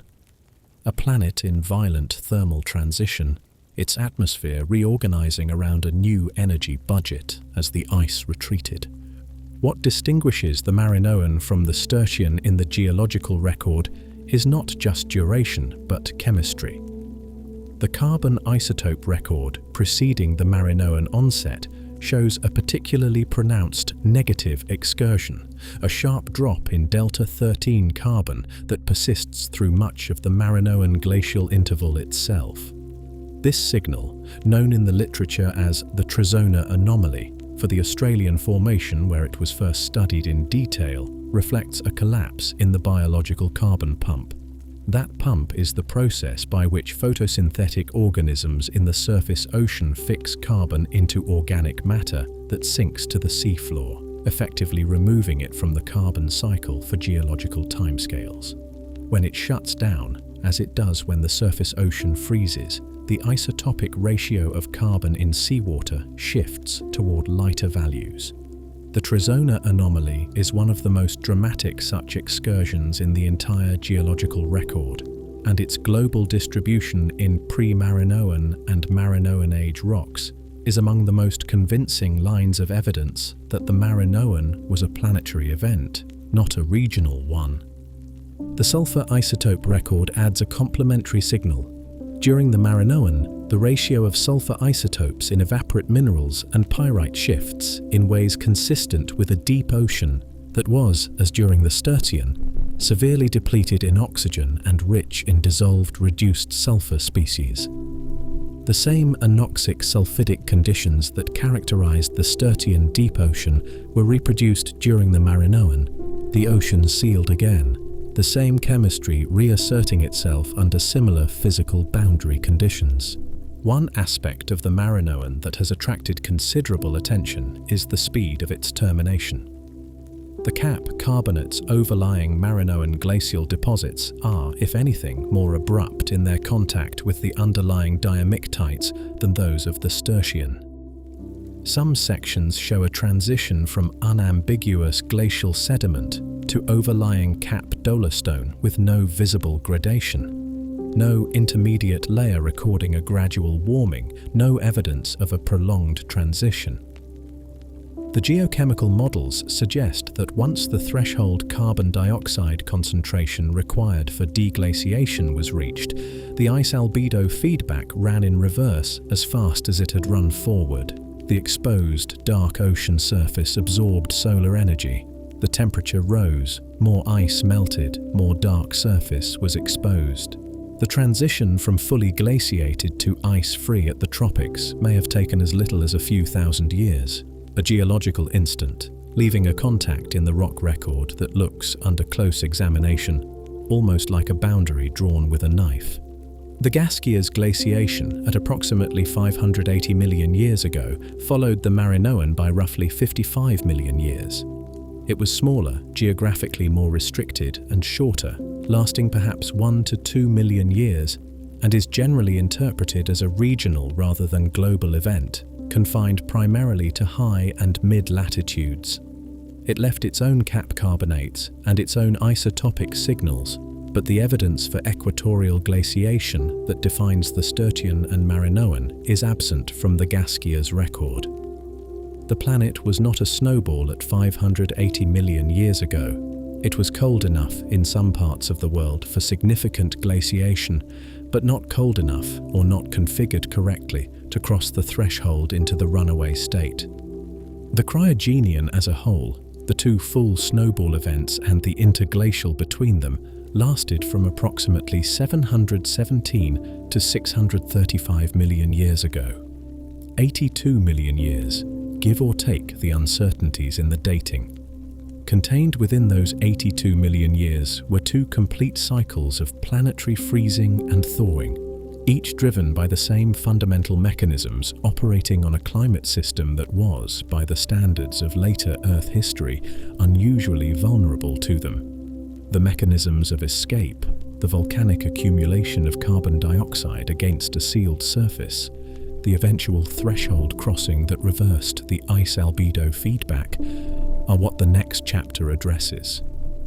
But the Marinoan's legacy is not just geological. Its termination, around 635 million years ago, marks the beginning of the Ediacaran Period, the first time in Earth's history that complex multicellular life would leave a substantial fossil record. What emerged from the second freeze was not the same ocean that had gone into it, and the organisms that would populate that ocean would not be the same organisms that had been waiting out the cold. Something had changed. Exactly what and why would take another 150 million years to fully express itself. There is a thought experiment worth sitting with before the mechanism of Snowball Earth's termination can be properly appreciated. Imagine the planet is sealed. Ice covers every ocean surface from pole to pole, kilometers thick at the poles and hundreds of meters thick even at the equator. The atmosphere above is cold and dry, stripped of most of the moisture that normally cycles through it, because there is almost no evaporation from the frozen surface below. Silicate weathering, the primary long-term mechanism by which the atmosphere loses carbon dioxide, has slowed to a fraction of its usual rate, because the rocks are buried under ice, and the liquid water that drives the weathering reaction is largely absent from the continental surface. Into this sealed system, volcanoes continue erupting. They have no way of knowing that anything has changed. The mantle convects on timescales of tens to hundreds of millions of years, entirely indifferent to what is happening at the surface. Magma rises through the crust and erupts wherever the tectonic configuration allows it. Carbon dioxide exsolves from that magma and enters the atmosphere, as it has done continuously for the entire history of the planet, and it stays there. Under normal conditions, that carbon dioxide would be drawn back down within a few million years by silicate weathering and the biological pump, the twin mechanisms that keep atmospheric carbon in rough balance with volcanic input. Under snowball conditions, neither mechanism is operating at anything close to its normal rate. The carbon dioxide accumulates, year by year, millennium by millennium, million year by million year. It builds up in the atmosphere with no effective sink to remove it. The greenhouse effect strengthens, imperceptibly at first, then with increasing force as the concentration rises. This is the escape mechanism. It was identified by Joseph Kirschvink in his 1992 paper that coined the term Snowball Earth, the same paper that first presented the full hypothesis. And it remains the most widely accepted explanation for how a completely or near completely ice-covered planet manages to thaw itself. The planet cannot be rescued from outside. The sun is not going to get significantly brighter on any relevant timescale. The orbital cycles that drive Pleistocene glacial cycles cannot break a snowball. They are too small a perturbation against the enormous stabilizing force of planetary albedo at full glaciation. The rescue has to come from below.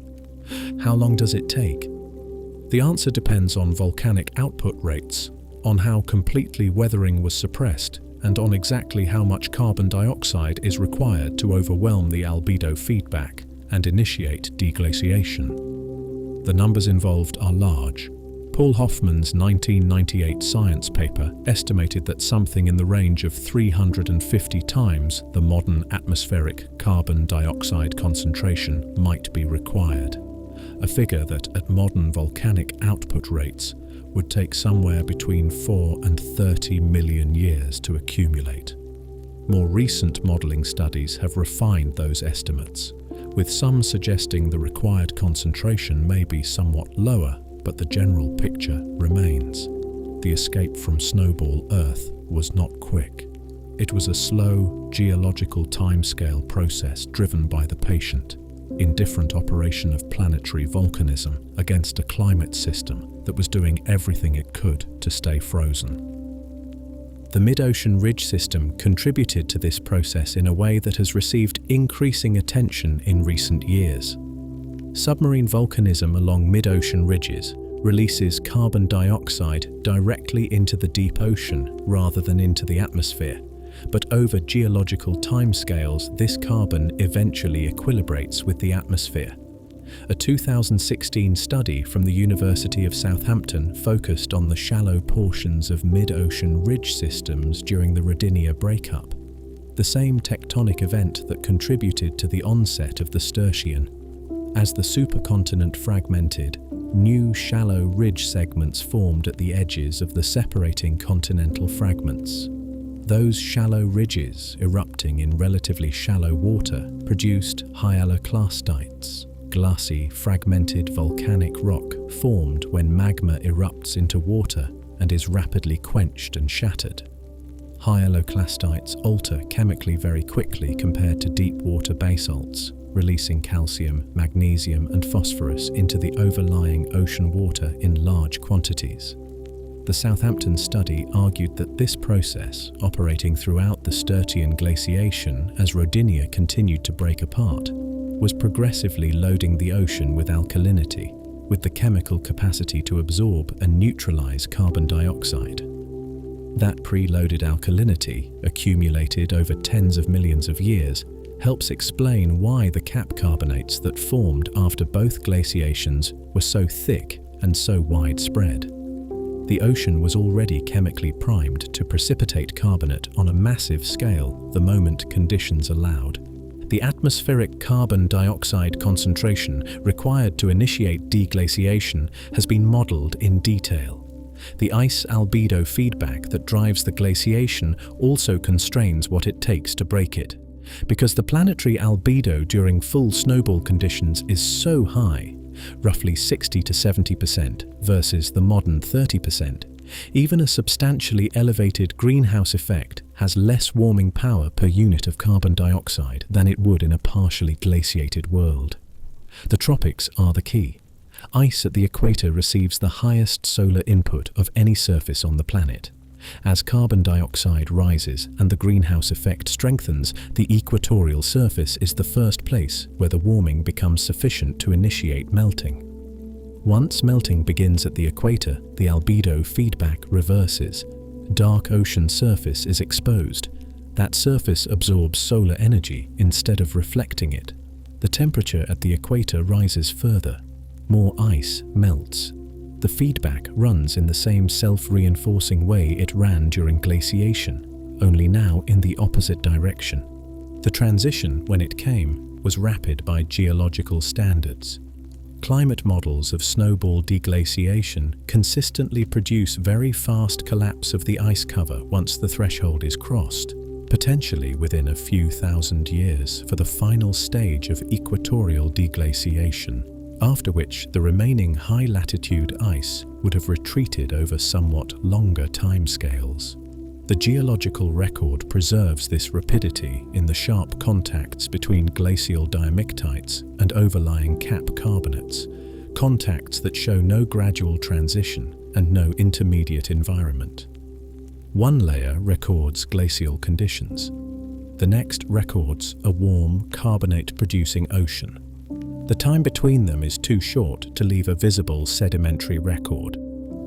What the planet looked like during the brief interval of deglaciation is difficult to reconstruct in detail, but the broad outlines are preserved in the geochemistry of the cap carbonates themselves. The carbon dioxide concentration in the atmosphere at the moment of deglaciation would have been extraordinarily high.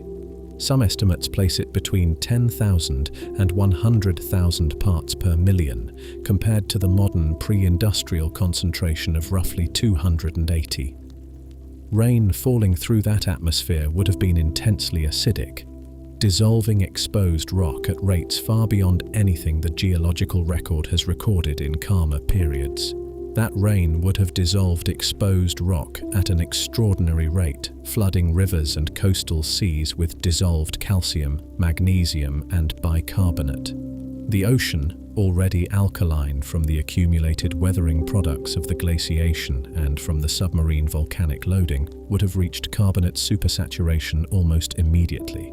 Carbonate minerals, primarily dolomite in the earliest deposits, then calcite, precipitated rapidly from the water column and accumulated on the seafloor in the thick, distinctive layers that geologists now recognize as cap carbonates in outcrop after outcrop on every continent. The warming continued after the ice was gone. A planet with an atmosphere carrying 10,000 or more parts per million of carbon dioxide, receiving sunlight on a surface that no longer reflects most of it back to space, warms fast. The post-snowball greenhouse was intense. Some models suggest global mean temperatures may have briefly reached values well above anything in the subsequent geological record. A brief ultra-hot house in the immediate aftermath of deglaciation, before the weathering feedback reasserted itself and drew carbon dioxide back down over millions of years. In that ultra-hot house, with carbonate raining out of a warm, supersaturated ocean and acidic rivers delivering dissolved nutrients to coastal seas, the organisms that had survived the glaciation encountered something they had not experienced in 57 million years: an open world. Walk up to an outcrop of cap carbonate in the Flinders Ranges of South Australia, or along the dry riverbeds of northern Namibia, or in the exposed canyon walls of Svalbard. In each of these places, separated by thousands of kilometers, you will see the same thing: a pale, cream-colored carbonate rock sitting directly and sharply on top of dark gray or brown glacial sediment. No gradual transition between them. No thin intermediate layer recording a slow change. No evidence that anything mediated the boundary between a world locked in ice and a world warm enough to deposit carbonate. The contact is abrupt. It is, in many of the best preserved sections, almost knife-sharp, and it is the same everywhere. That contact is the most globally consistent event in the Cryogenian stratigraphic record. It appears on every continent that preserves rocks of this age, at locations that were, when the carbonates were deposited, scattered across the full range of latitudes from equatorial to subpolar. The cap carbonates are the planet's receipt for the Sturtian and Marinoan glaciations, the chemical signature of what happens when a world that has been holding its breath for tens of millions of years finally, rapidly exhales. The chemistry of that exhalation is recorded in the cap carbonates with unusual precision. In the first meters above the glacial contact, the cap carbonates are almost universally dolomitic, rich in the mineral dolomite, which requires specific chemical conditions for its formation and is generally interpreted in this context as evidence for precipitation from a shallow, evaporatively concentrated, carbon dioxide saturated water. Above the dolostone, the cap carbonate typically transitions to limestone, calcite rather than dolomite, reflecting the progressive chemical evolution of the ocean as the carbon dioxide levels in the atmosphere began their long decline from the extraordinary post-glacial peak, and the ocean's chemistry adjusted accordingly. The two-layer structure of dolostone below and limestone above is repeated in cap carbonate sequences worldwide, a global stratigraphy that records the same ocean chemical transition playing out simultaneously across the entire planet. The Nucalina Formation in South Australia, the cap carbonate that directly overlies the Elatina Formation's Marinoan glacial deposits, has been studied in more detail than almost any other cap carbonate sequence in the world, and what it preserves is remarkable by any standard. Tubestone stromatolites grow through the lower dolostone layers in tight columnar clusters, their laminated internal structure recording rapid carbonate precipitation from the water column above. These are not ordinary stromatolites built by the slow accumulation of microbial mats over thousands of years. They grew fast, filling available space in a water column that was supersaturated with carbonate minerals and precipitating them almost as quickly as the water could supply them. Above the stromatolites, the Nucalina preserves something even more striking: giant wave ripples, not the centimeter-scale ripples that form under ordinary shallow water wave action, but structures spanning meters from crest to crest, recording wave energy far in excess of anything that operates in the modern ocean at equivalent water depths. The interpretation that has gained the most support is that these ripples formed under the influence of dramatically enhanced atmospheric circulation, trade winds and storm systems powered by the extreme thermal gradient between the still cold high latitudes and the rapidly warming tropics during the transition out of glaciation. A planet reorganizing its thermal structure in geologically near instantaneous time would have produced wind systems and wave energy unlike anything the modern ocean experiences, and the Nucalina's giant ripples are a preserved record of those conditions. The carbon isotope signal in cap carbonates is among the most extreme in the geological record. The delta-13 carbon values in Cap Dolostone worldwide are strongly negative, sometimes reaching values of -5 per mil or lower, in a geological context where values near zero are typical of carbonate rocks formed under normal ocean chemistry.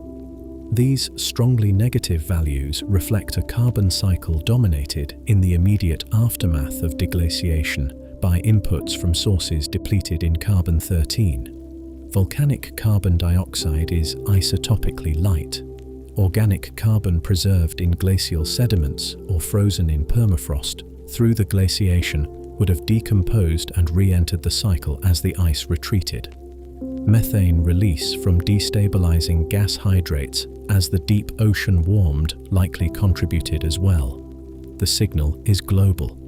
The same strongly negative delta-13 carbon values appear in cap carbonates from every continent that preserves them, confirming that the ocean chemistry that produced them was a planetary phenomenon, not a local one. Sea level rose dramatically as the Sturtian and Marinoan ice sheets melted. The calculations are uncertain, but estimates suggest that the volume of water stored in cryogenian ice sheets, if comparable to the ice volumes inferred from the geological evidence, could have raised global sea level by 500 to 1,500 meters relative to its glacial minimum. That is an extraordinary number, far exceeding even the most extreme sea level changes of the Pleistocene, and it produced a transgression of the ocean over low-lying continental areas that would have been exposed as dry land during the glacial maximum. The cap carbonates were deposited during and immediately after this transgression, their distributions reflecting the progressive flooding of continental margins by a rising ocean as the ice retreated. A 2024 study from Columbia University re-examined the processes driving the post-Marinoan ultra-greenhouse period using new geochemical data from cap carbonate sequences in Namibia and China. The study's conclusions challenged some of the more extreme estimates of post-glacial carbon dioxide concentrations. The geochemical evidence from the cap carbonates, specifically the carbon and calcium isotope ratios, is more consistent with a greenhouse aftermath that was intense but relatively short-lived, less extreme in its temperature peak than the most dramatic model scenarios had suggested. The study also emphasized the role of pre-existing ocean alkalinity accumulated during the glaciation from submarine volcanic weathering. The cap carbonates, in this view, were not produced solely by continental weathering inputs after deglaciation. They were the product of an ocean chemically primed throughout the glaciation to precipitate carbonates at the first opportunity. The strontium isotope record embedded in cap carbonates and post-glacial sediments tells a complementary story about weathering rates in the aftermath of deglaciation. Strontium has two relevant isotopes: strontium-87, derived from the decay of rubidium in old continental crust, and strontium-86, derived primarily from young mantle material through submarine volcanic activity. The ratio of these two isotopes in seawater reflects the balance between continental weathering input, which delivers radiogenic strontium-87, and seafloor hydrothermal input, which delivers non-radiogenic strontium-86. In the cap carbonates and immediately overlying sediments of both the Sturtian and Marinoan, the strontium isotope ratio shifts rapidly toward more radiogenic values, evidence for an enormous pulse of continental weathering input to the ocean as glacial sediments were exposed and dissolved by acidic post-glacial rain. The pulse is visible in the rock. It confirms, independently of the carbon isotope evidence, that the chemistry of the post-Snowball world was driven in large part by the rapid weathering of glacially exposed continental surfaces. The cap carbonates are not just a local curiosity or a stratigraphic marker. They are a chemical summary of everything that happened during the glaciation: the suppressed weathering, the accumulated volcanic carbon dioxide, the altered ocean chemistry, the massive sea level rise, the planetary reorganization of thermal structure and atmospheric circulation in the aftermath. all of it compressed into rock layers that in some sequences reach 200 meters in thickness, and that formed, by geological standards, almost overnight. Stand in front of one of those outcrops and you are standing in front of a record of the most rapid and extreme chemical event in the Neoproterozoic record. The glacial sediment below the contact represents 57 million years of frozen conditions. The cap carbonate above it represents a few thousand years of violent chemical change. The boundary between them is a line you could cover with your thumb. Glaciers are not gentle. They move slowly, measured in meters per year, rather than in any speed that registers as motion on a human timescale. The force they apply to the rock beneath them is enormous. Hundreds of meters of ice pressing down on bedrock, grinding stone against stone, pulverizing it into fine powder, abrading it into the angular fragments called till, scraping and shattering and chemically exposing surfaces that had not been in contact with water or air for millions of years. A glacier moving across continental crust does not merely travel over the landscape, it processes it. And what it processes, it eventually delivers to the ocean.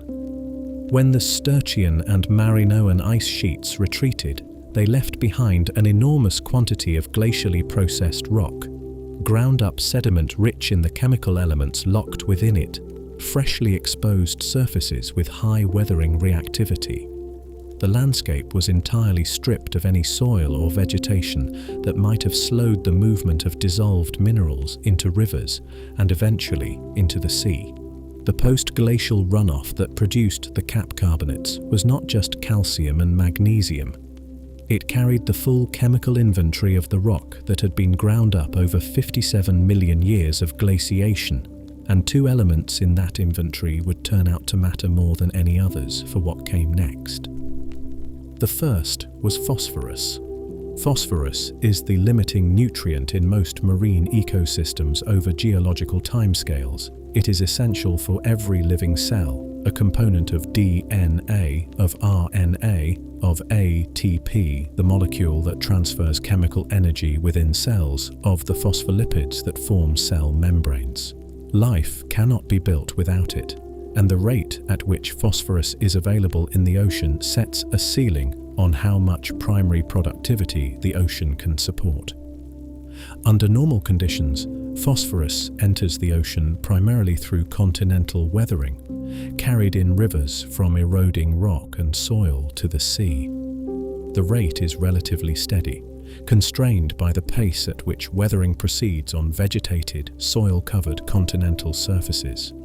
The post-Snowball world had no soil, no vegetation, nothing to slow the erosion of freshly exposed glacial rock.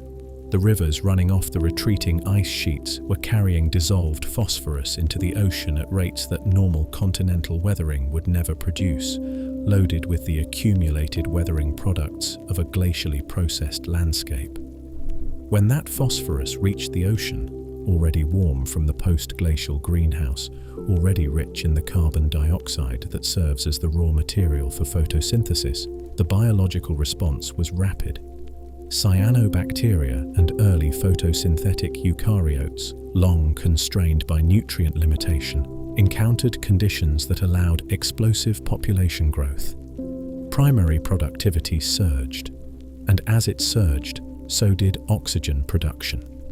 Because photosynthesis produces oxygen as a byproduct, and more photosynthesis means more oxygen entering the atmosphere and the ocean. Studies of Ediacaran age sediments from multiple continents have found evidence for post-glacial nutrient enrichment in the expected chemical signatures. Elevated phosphorus concentrations in fine-grained marine sediments, carbon isotope ratios consistent with high biological productivity, and sedimentary textures suggesting rapid accumulation of organic matter. The Doshantuo Formation in South China, one of the most intensively studied Ediacaran rock sequences in the world, preserves phosphorite deposits, rock composed primarily of calcium phosphate minerals, formed when phosphorus concentration in the water column becomes high enough to precipitate chemically rather than simply accumulating in sediment. Phosphorites are rare in the geological record. Their presence in the early Ediacaran is a geochemical flag marking an ocean that was, for a period, genuinely overloaded with phosphorus from glacial sources. The second element is copper, and its story is less intuitive but potentially just as important. Copper is a trace metal, present in seawater in extremely small concentrations, measured in nanomoles per litre rather than in the grams per litre quantities of the major dissolved constituents. At those concentrations, it is not a nutrient in the conventional sense, yet copper is an essential component of several classes of proteins that sit at the intersection of oxygen chemistry and cellular metabolism. Ceruloplasmin and related copper-containing enzymes play central roles in managing the toxicity of reactive oxygen species, the chemically aggressive byproducts of aerobic metabolism that can damage DNA and proteins if not neutralized. Cytochrome C oxidase, the terminal enzyme in the mitochondrial electron transport chain, requires copper at its active site. Lysyl oxidase, which is involved in cross-linking collagen and elastin, the structural proteins that give animal tissues their mechanical integrity, requires copper for its function. Without adequate copper, the biochemical machinery of complex aerobic life runs into serious constraints. Many Sturtian glacial deposits around the world, in Greenland, in North America, in Australia, across parts of Africa, sit directly on or in close proximity to copper mineralized rock. The Franklin Large Igneous Province, whose weathering contributed to the onset of the Sturtian in the first place, contains copper-bearing mineral deposits.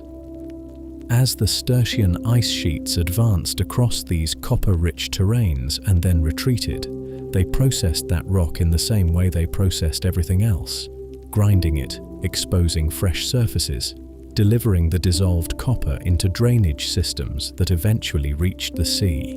Modeling of cryogenian ocean chemistry suggests that dissolved copper concentrations in the post-Sturtian ocean were substantially elevated above background levels.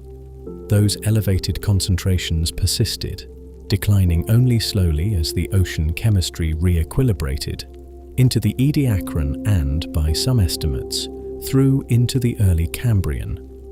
The timing of this copper enrichment overlaps with the period in which animal life was first diversifying. The proteins that require copper for their function are not peripheral to animal biology. They are central to it, to the management of the oxygen that fuels aerobic metabolism, to the structural proteins that make animal bodies possible, to the enzyme systems that support complex tissue differentiation. Elevated copper availability in the ocean would not, on its own, have produced animals, but it would have removed a potential bottleneck, a chemical constraint on the assembly of the protein machinery that animal complexity requires. Oxygen itself rose through the Ediacaran in what the geochemical record suggests was a two-stage process. The first stage, following the Marinoan deglaciation and the phosphorus-driven primary productivity surge, brought atmospheric oxygen to levels that were above the low cryogenian baseline, but still well below the modern concentration. This first oxygenation pulse correlates broadly with the appearance of the first large sessile Ediacaran organisms, animals or animal-like forms that could survive in oxygen-poor water by being immobile and keeping their metabolic demands low. The second stage, occurring later in the Ediacaran and extending into the early Cambrian, brought oxygen closer to modern levels and correlates with the appearance of motile, predatory, and skeletonized animal forms that require both higher ambient oxygen concentrations and the copper-dependent proteins needed to process it efficiently. The glaciers did not plan any of this. Ice has no intentions. The connection between cryogenian glaciation and the chemical preparation of the post-glacial ocean for complex life is not teleological. It is mechanical. Ice ground rock. Rock contained phosphorus and copper. Meltwater delivered those elements to the ocean. the ocean chemistry changed. The organisms present in that changed ocean responded to changed conditions in the only way organisms respond to anything, through differential survival and reproduction across the millions of years that the new chemistry persisted. What emerged from that process, slowly and without direction, was a world chemically suited to a kind of life that had not existed before. The ocean was now chemically different, phosphorus-loaded, copper-rich, newly oxygenated, warmer than it had been in tens of millions of years. The organisms that had survived the Sturtian entered it. For roughly 1 billion years before the glaciation, nothing had happened, not in terms of organismal complexity.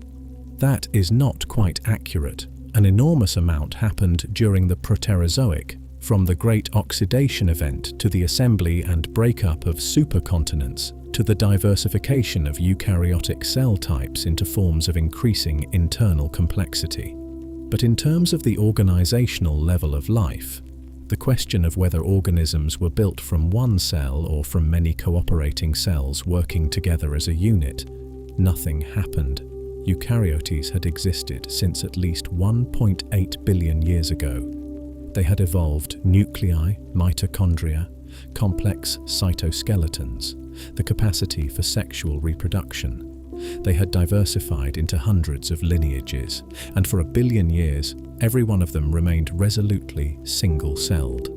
Then, within a geologically narrow window spanning the Cryogenian and early Ediacaran, multicellularity appeared independently in at least 3 separate lineages: the ancestors of animals, the ancestors of plants, and the ancestors of fungi, not sequentially in a chain where one lineage learned the trick and passed it to the others.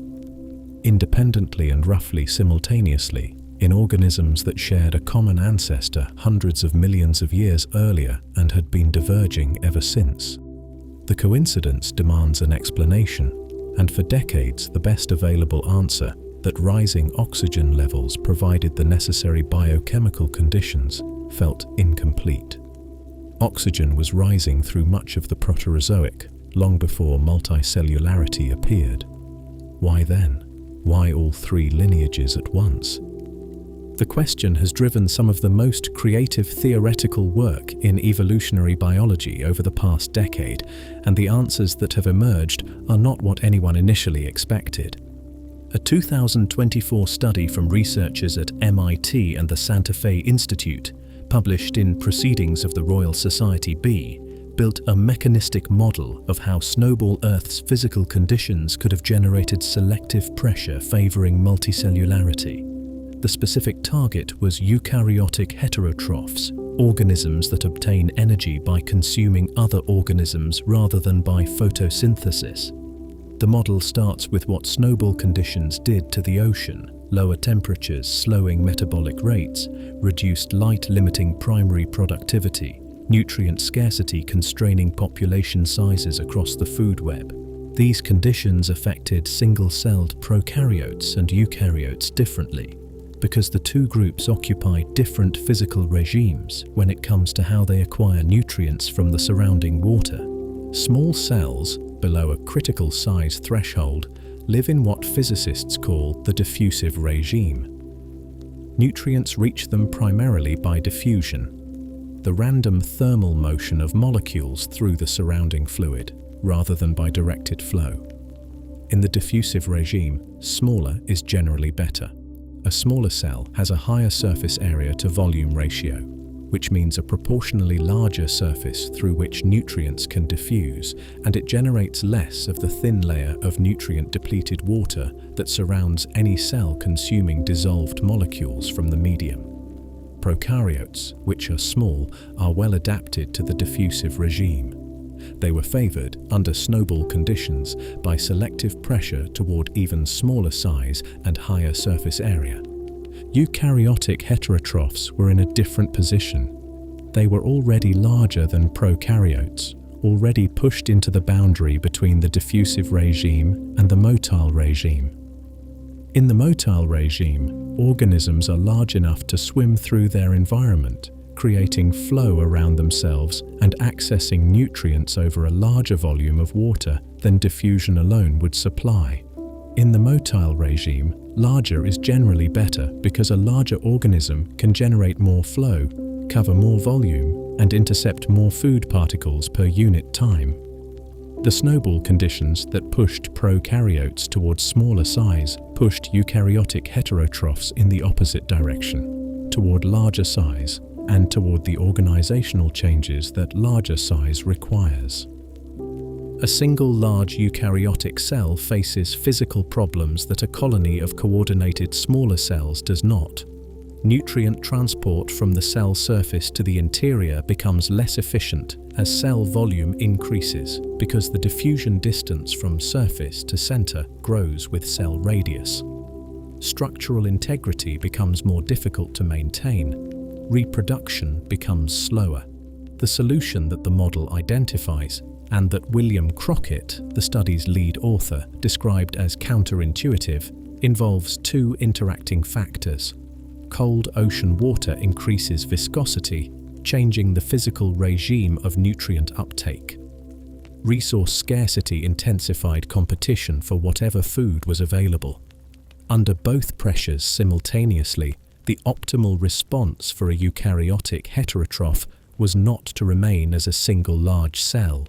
It was to become a coordinated multicellular aggregate, a hollow sphere of cells, each contributing to the collective's movement and nutrient acquisition, sharing the metabolic and reproductive burden.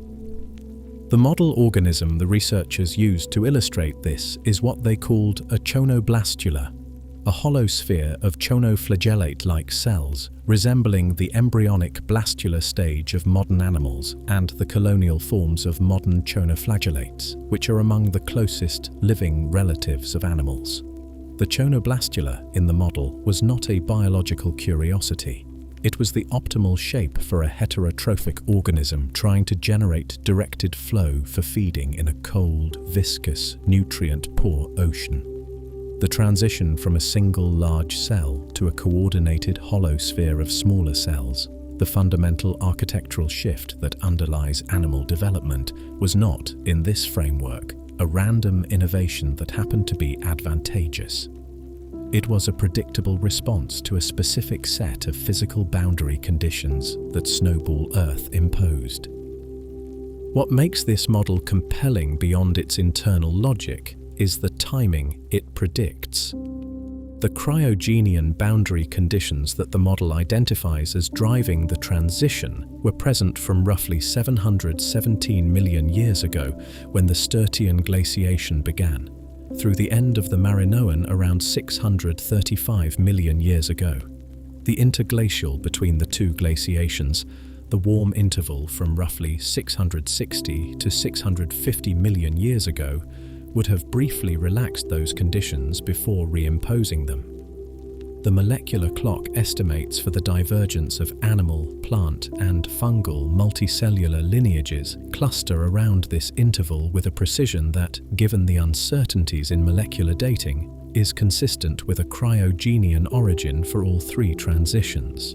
The timing, the mechanism, and the phylogenetic pattern all align.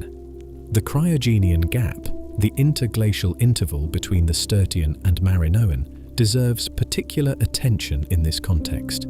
The warm, nutrient-loaded ocean of the interglacial, following the chemical disruption of the Sturtian deglaciation, provided conditions quite different from the cold, oligotrophic environment of the glaciation itself.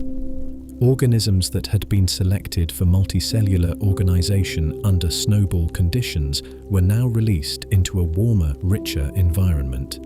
The earliest fossil evidence for multicellular algae with differentiated cell types appears in sediments from this interval, suggesting that the biological potential for multicellularity, shaped by snowball pressure, was first expressed visibly in the fossil record during the brief window between the two glaciations. None of this is settled science. The MIT and Santa Fe model is a theoretical framework, not a direct measurement of cryogenian organisms. The molecular clock estimates carry substantial uncertainty.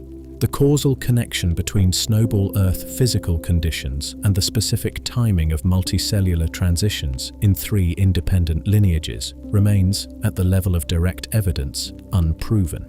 What the model provides is a mechanistic explanation for a coincidence that had previously lacked one.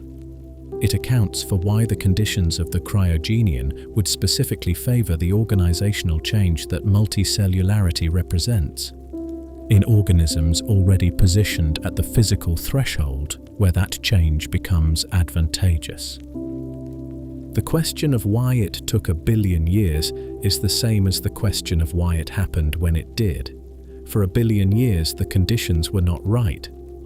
Then they were. The Ediacaran period begins at 635 million years ago, defined by the termination of the Marinoan glaciation and the deposition of the cap carbonate that marks it globally. It ends at 538.8 million years ago at the boundary with the Cambrian. In between 96 million years of geological time, the fossil record of complex, macroscopic, multicellular life begins, not with a bang, with something stranger. The organisms preserved in Ediacaran rock sequences around the world do not look like the ancestors of anything familiar. They are not the precursors of fish or worms or corals in any obvious morphological sense. They are fronds and discs and quilted mattress-like forms, organized by a body plan logic that has no direct modern analog and that has resisted confident taxonomic assignment for the 7 decades since the first specimens were formally described. Some of them were sessile, permanently attached to the seafloor, filter feeding or absorbing dissolved organic matter from the water above them. Some moved, leaving trace fossils that record directed locomotion through soft sediment. Some were flat and leaf-like, growing to 1 meter or more in length. Some were small and disc-like, a few centimeters across, their internal structures visible in fossils of extraordinary preservation quality. None of them had eyes or jaws or mineralized shells or the segmented body plans that would characterize the fauna of the subsequent Cambrian. The Ediacaran Hills in South Australia gave the period its name, but the biota was not recognized as geologically significant until the 1940s and 1950s, when Reginald Sprigg, working for the South Australian government, found large disc-like impressions in the Pound quartzite. Sprigg thought he had found Cambrian fossils. He was off by roughly 30 to 40 million years. The material he collected eventually contributed to the recognition that a complex, macroscopic biota had existed before the Cambrian, a discovery that required revising a long-standing assumption in paleontology about the nature of the Precambrian fossil record. Mistaken Point, on the southeastern coast of Newfoundland, has since become one of the defining localities for understanding Ediacaran ecology. The fossils there, preserved under volcanic ash falls that buried entire seafloor communities where they lived, date to approximately 565 million years ago and represent one of the oldest known assemblages of large, frond-like organisms. The Mistaken Point fossils are deep water forms, preserved in what was clearly a low-oxygen, low-energy seafloor environment far from any shore, suggesting that the Ediacaran biota was not confined to shallow coastal settings, but occupied a range of marine environments, including the deep water communities that rarely preserve well. The ash layers that killed and preserved these communities did paleontology an inadvertent service. They provide the kind of rapid burial that fossilization requires, preserving soft-bodied organisms that would otherwise leave no record at all.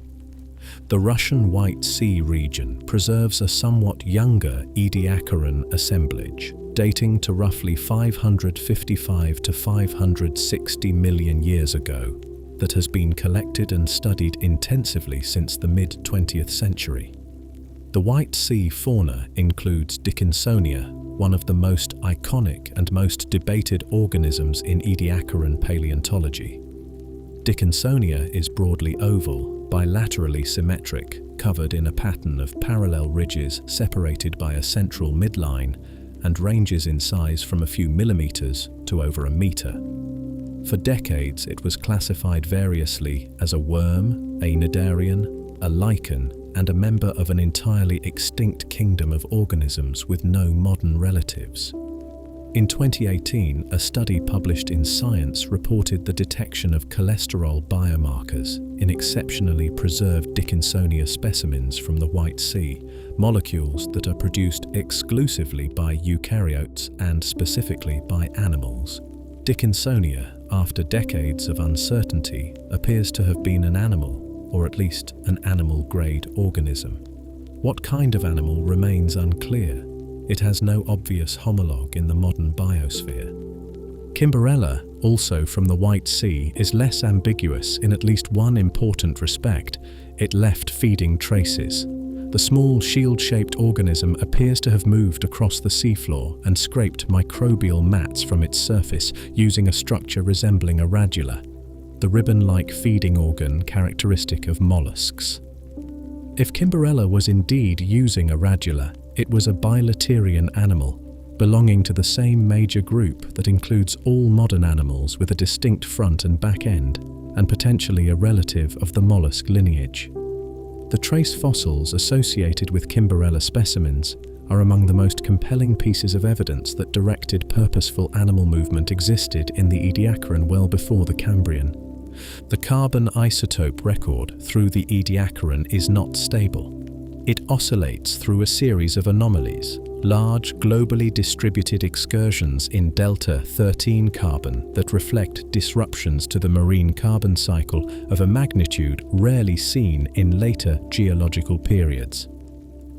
The Shuram-Winoka anomaly, the largest negative carbon isotope excursion in the entire geological record, occurs around 565 to 550 million years ago within the Ediacaran. Its cause is debated, but most interpretations involve a major perturbation to the organic carbon cycle, either the oxidation of a large dissolved organic carbon reservoir that had been accumulating in the ocean, or a significant change in the rate of organic carbon burial, or some combination of both. Whatever caused it, the Shuram-Winoka anomaly is a global signal, preserved in Ediacaran sections on every continent, indicating that the marine carbon cycle was still far from the stable, well-buffered system that characterizes later geological periods. Oxygen continued rising through the Ediacaran unevenly. Geochemical proxies for ocean oxygenation, iron speciation data, molybdenum and uranium concentrations in black shales, the distribution of redox-sensitive trace metals, indicate that the Ediacaran Ocean was chemically heterogeneous in a way that the modern ocean is not. Oxygenated surface waters and shallow coastal settings coexisted with a deep ocean that remained largely anoxic, with anoxic and even euxinic, sulfide-rich conditions expanding and contracting in response to changes in productivity and circulation. The organisms living in this chemically variable ocean were navigating an environment in which the availability of oxygen was patchy and unpredictable in ways that modern marine organisms do not experience. The end of the Ediacaran is marked by an extinction, not the gradual disappearance of organisms as the environment changed around them, but a relatively rapid loss of most of the characteristic Ediacaran fossil types from the record, occurring around 539 million years ago. What replaced them was so different in its organization and ecological relationships that the transition stands as one of the most significant boundaries in the history of life. The small shelly fauna of the earliest Cambrian came first, then the full complement of animal body plans that appear over the following 20 million years. What the Ediacaran organisms were precisely remains contested.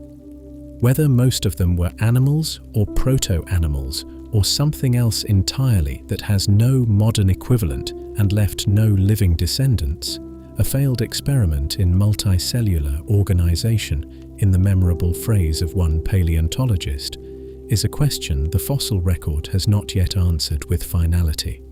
What is not contested is their significance as evidence. They are the first complex, macroscopic, multicellular organisms to leave a substantial and globally distributed fossil record. They existed. They diversified across 100 million years of Ediacaran time. And then, for reasons that are still being worked out, most of them disappeared, leaving behind an ocean that was, within a geological eye blink, populated by things that ate each other. That transition was coming. The Ediacaran was the last quiet chapter before it. The Ediacaran organisms ate, or absorbed, or simply persisted, and then most of them were gone. What followed them was so different that the boundary between the two worlds has its own name, the Cambrian. What produced that boundary, and what drove the remarkable expansion of animal life that came with it, is a question that loops back in multiple ways to where this documentary began. Science proceeds by replacing large uncertainties with smaller ones. The Snowball Earth hypothesis, as it stands in 2026, is not a finished theory. It is an actively contested framework that has survived decades of testing, accumulated a substantial body of supporting evidence, and generated enough anomalies and unresolved questions to keep several generations of researchers occupied. Understanding which parts of the hypothesis are well established, which remain genuinely uncertain, and which are still actively debated is essential. Snowball Earth is not a confirmed historical fact known in all its details. It is a scientific picture that is more resolved in some places than others. The existence of at least 2 global or near-global glaciations during the Cryogenian is not seriously disputed in the current literature. The paleomagnetic evidence for equatorial glaciation, the global synchrony of glacial deposits established by geochronology, the banded iron formations, the cap carbonates. These lines of evidence are robust and mutually consistent. The scientific community has moved past the question of whether the Sturtian and Marinoan glaciations were extraordinary events. They were. The question of how complete the ice cover was is a different matter. The hard snowball and the slush ball remain genuinely competing hypotheses. The hard snowball, complete or near-complete ice cover from pole to equator, with no permanently open water anywhere at the surface, is the version of the hypothesis that produces the most dramatic predictions and has the most straightforward connection to the climate physics. The ice albedo feedback, if allowed to run to completion, should produce exactly this. Climate models consistently show that once the feedback passes the critical latitude threshold, the planet moves rapidly to a fully ice-covered state with no intermediate stable configuration. The hard snowball is, in this sense, the physically predicted outcome. The slush ball persists because of life, specifically because the organisms that existed before the glaciations were present, in some form, on the other side. And because some of those organisms, particularly the photosynthetic eukaryotes, require light to survive. A completely ice-covered planet with kilometre-thick equatorial ice and no open water is difficult to reconcile with the survival of any photosynthetic lineage, even accounting for the refuge mechanisms discussed earlier. The presence of photosynthetic biomarkers in Marinoan age sediments from low paleolatitude locations strengthens the slushball case. The climate models that favour hard snowball conditions have difficulty explaining this evidence. The models that allow for thin equatorial ice have difficulty explaining how the ice albedo feedback failed to complete itself. Neither model wins cleanly. The current consensus, to the extent one exists, is that the Marinoan glaciation may have been somewhat less complete than the Sturtian, that the planet's second freezing may have left a narrow equatorial band of thin or seasonally open ice, while the first was genuinely or near genuinely complete. This is speculative. The distinction between hard snowball and slushball may also be less absolute than the models suggest, with reality falling somewhere in a continuum that neither end member fully captures. The trigger for the Sturtian glaciation is better constrained than the trigger for the Marinoan, but neither is fully resolved. The Franklin Large Igneous Province eruption around 718 million years ago and the carbon dioxide drawdown that accelerated silicate weathering of its basaltic rocks provides a plausible and mechanistically coherent explanation for the Sturtian onset. The 2024 Adelaide and Sydney study on mid-ocean ridge carbon dioxide output being anomalously low during this period adds another dimension.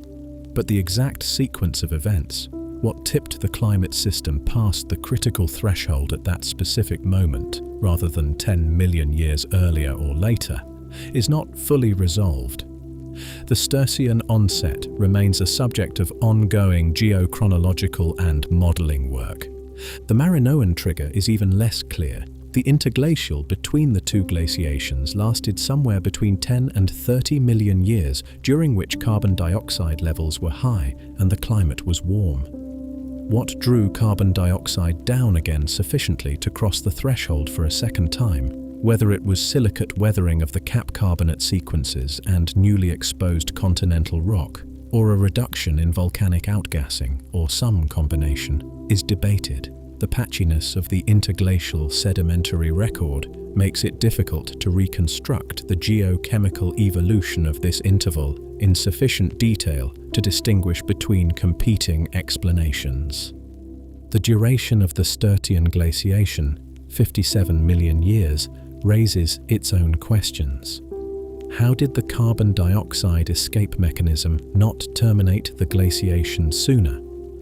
Volcanic outgassing continued throughout the Sturtian, and models of carbon dioxide accumulation against a sealed surface suggest that the concentrations required for deglaciation should have been reached in somewhere between 4 and 30 million years.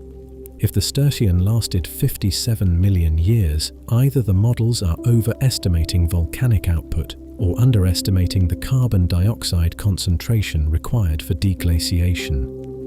Alternatively, some mechanism was actively removing carbon dioxide from the atmosphere during the glaciation, perhaps submarine weathering of basalt at mid-ocean ridges, which continues even under glacial conditions and can draw carbon dioxide out of seawater.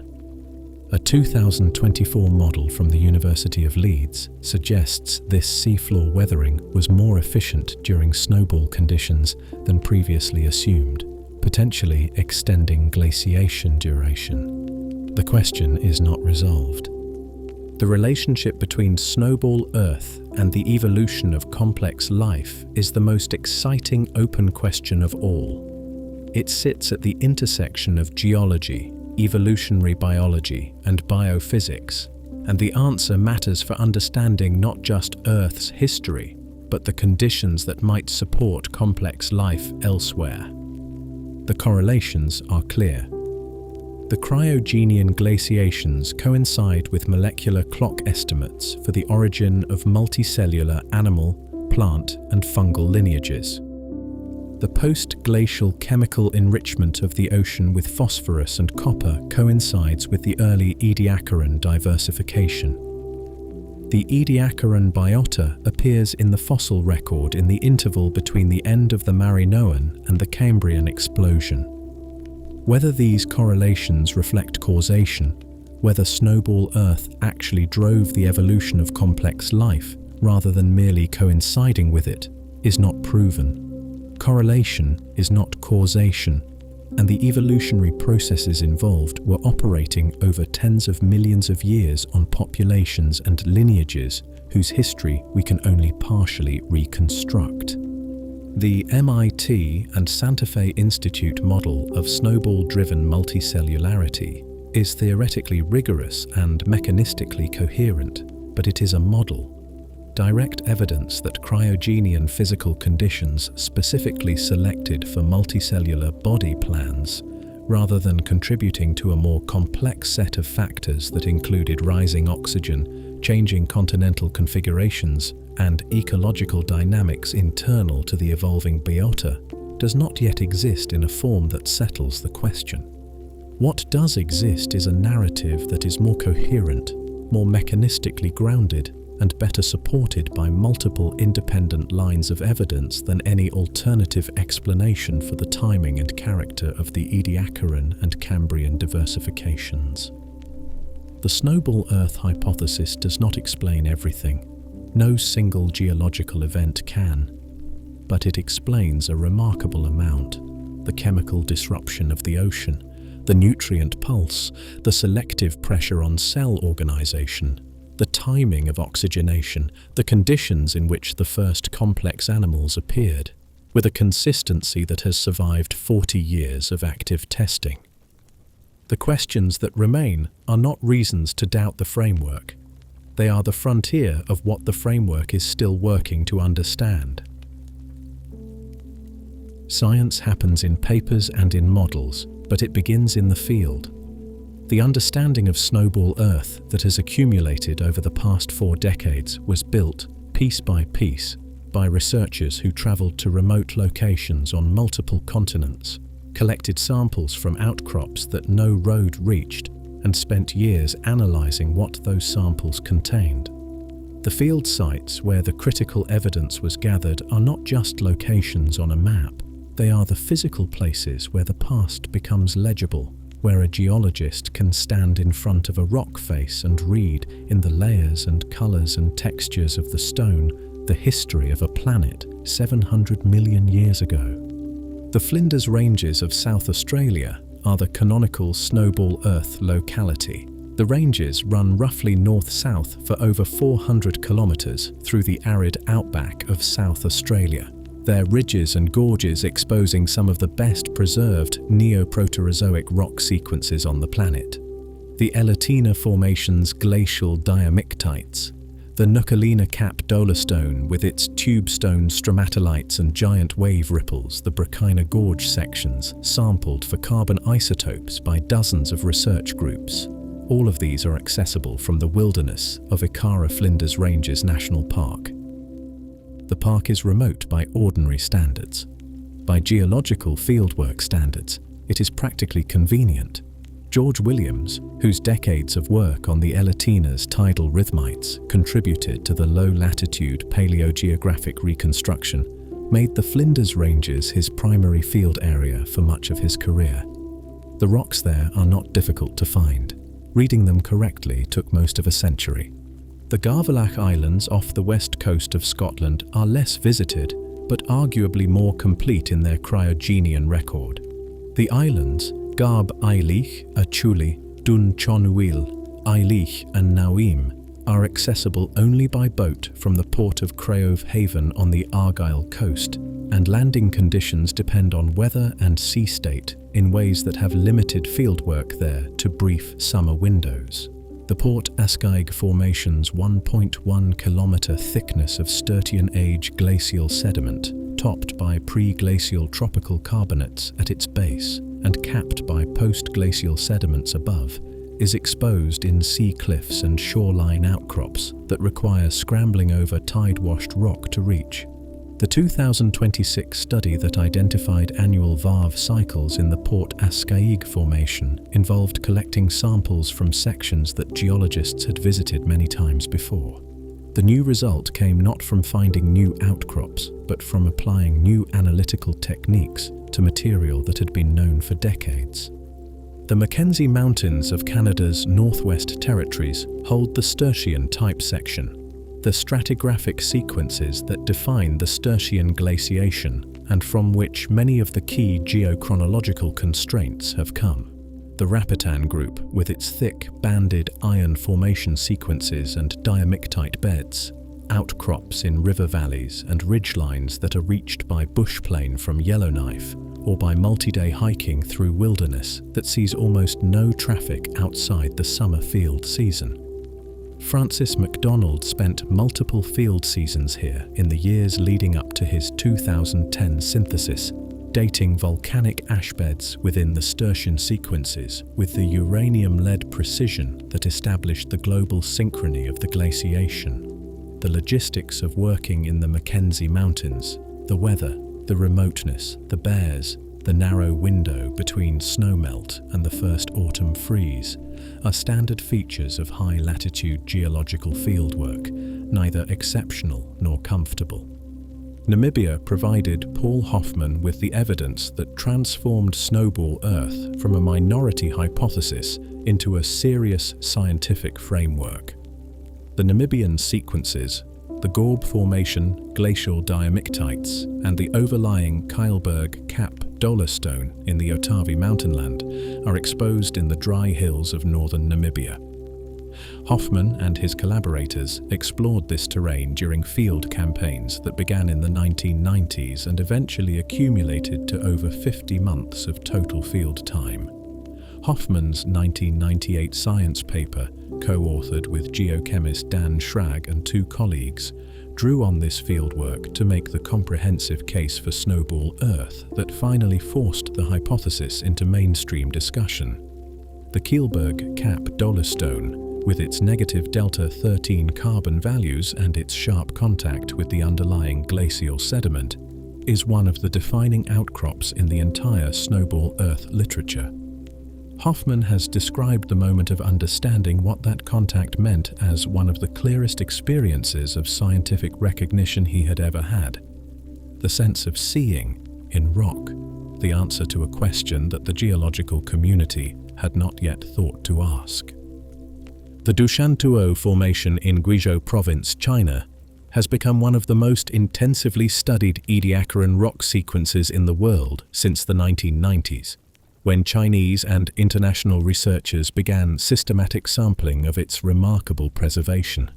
The formation's phosphorite beds preserve cellular-level detail of early Ediacaran organisms, embryo-like clusters of cells, algal fronds, and what may be early animal tissues, in a quality of three-dimensional mineralization that has no parallel in any other Ediacaran locality.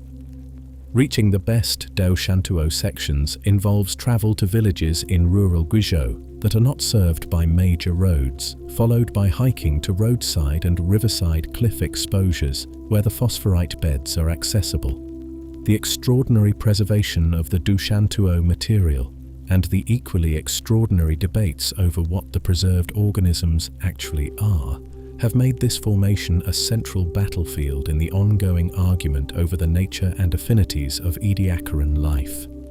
The Gasquias Formation in Newfoundland preserves the record of the post-Marinoan glaciation of the same name, and the Mistaken Point Ecological Reserve on the Avalon Peninsula holds the oldest known community of large, frond-like Ediacaran organisms anywhere in the world. Mistaken Point is a UNESCO World Heritage Site, and access to the most sensitive fossil surfaces is managed by provincial authorities. Guided tours are required, and independent sampling is not permitted. The fossils are preserved in situ in near horizontal surfaces of volcanic ash and underlying mudstone, their shapes pressed into the rock with a clarity that has made the site famous among paleontologists and accessible to non-specialists in a way that few other Ediacaran localities can match. The researchers who first worked out the taxonomy and ecology of the Mistaken Point assemblage, Goethe Kluesendorf, Guy Narbonne and their collaborators, spent years visiting the site in conditions that included Newfoundland fog, Atlantic wind, and the persistent possibility of rain at any moment. The research community that has built the Snowball Earth framework is not large by the standards of the natural sciences. It overlaps substantially across subfields. The same names appear in geochemistry papers, paleomagnetics papers, modeling papers, and paleontology papers because the questions involved require competence across all of these areas simultaneously and the community small enough that people know each other's work in detail. Hoffman, Kirschvink, MacDonald, Bowring, Halverson, Shields, Evans, Narbonne, Knoll. These are researchers whose careers have been substantially defined by the Snowball Earth problem.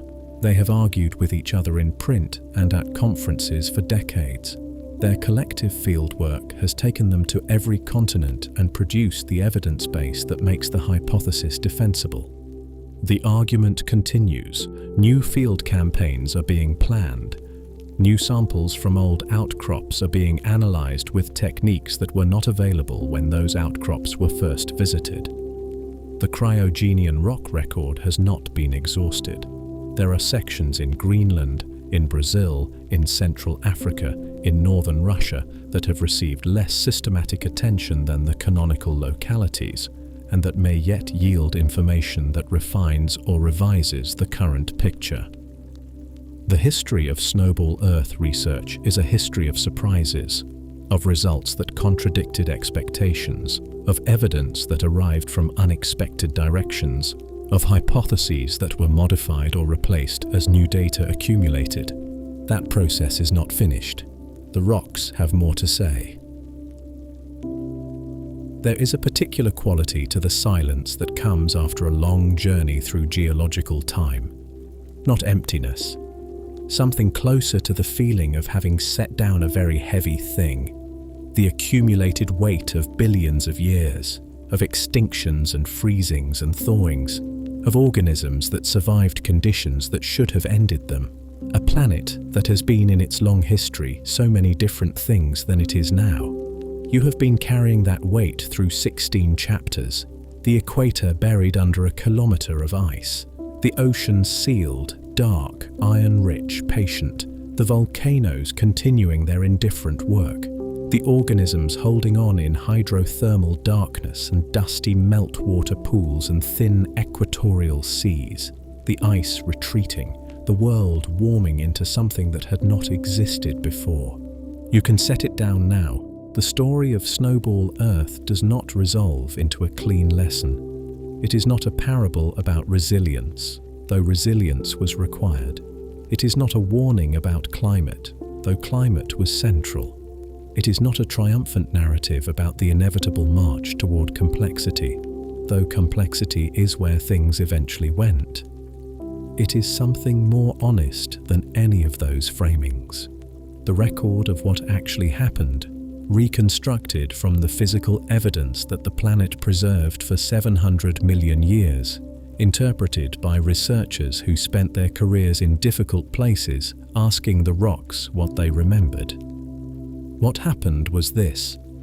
A supercontinent broke apart in the right configuration at the right time, weathering its own basalts in tropical rain, drawing carbon dioxide from an atmosphere that had no way to replace it quickly enough.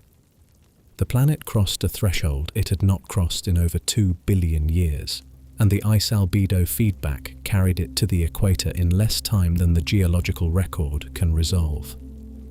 For 57 million years, the surface was frozen. Life persisted in the places the ice could not reach, in the dark water above hydrothermal vents, in subglacial lakes warmed by the slow decay of radioactive rock, in seasonal meltwater pools on ice surfaces darkened by volcanic dust. Possibly in a thin equatorial band of sea where the sun still reached water. The volcanoes continued. The carbon dioxide accumulated. Eventually the threshold was crossed again, and the ice retreated in geologically near instantaneous time, leaving behind an ocean loaded with phosphorus and copper and dissolved iron, warm and nutrient-rich, and chemically unlike anything that had existed for tens of millions of years. Into that ocean, something changed. The eukaryotes that had been single-celled for 1 billion years, waiting, in no meaningful sense of waiting, for conditions that would make a different organizational strategy advantageous, encountered those conditions. The physics of nutrient acquisition in cold, viscous water selects for coordinated multicellular aggregates over single large cells. Elevated copper made the protein machinery of aerobic complexity more accessible. Elevated phosphorus fed the primary productivity that drove oxygen upward.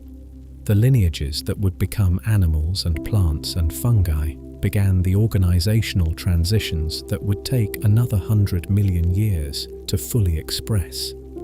And then the planet froze again. The Marinoan glaciation did not undo what the Sturtian had started. It continued the selection for another 15 to 20 million years for the organisms that could survive by whatever means the frozen world allowed. When it ended, the ocean it left behind was, if anything, more chemically altered than the one the Sturtian had produced. The cap carbonates were thicker, the nutrient pulse was larger.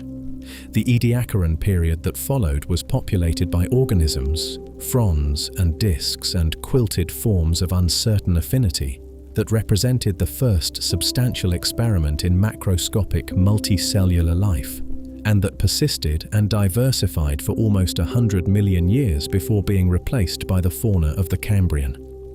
The planet you live on is the downstream consequence of all of this. Not solely. The history of life involves countless contingencies, and the Cambrian explosion and everything that followed it was shaped by ecological and evolutionary dynamics that extend far beyond the Cryogenian. The specific timing of the transition from a single-celled to a multicellular world, the specific chemical state of the ocean in which the first animals diversified, all of these trace back to the most extreme climate events the planet has experienced in the past billion years. The post-glacial nutrient pulse, the frozen selection, the iron dark ocean. The evidence increasingly supports the connection. The ice made you possible.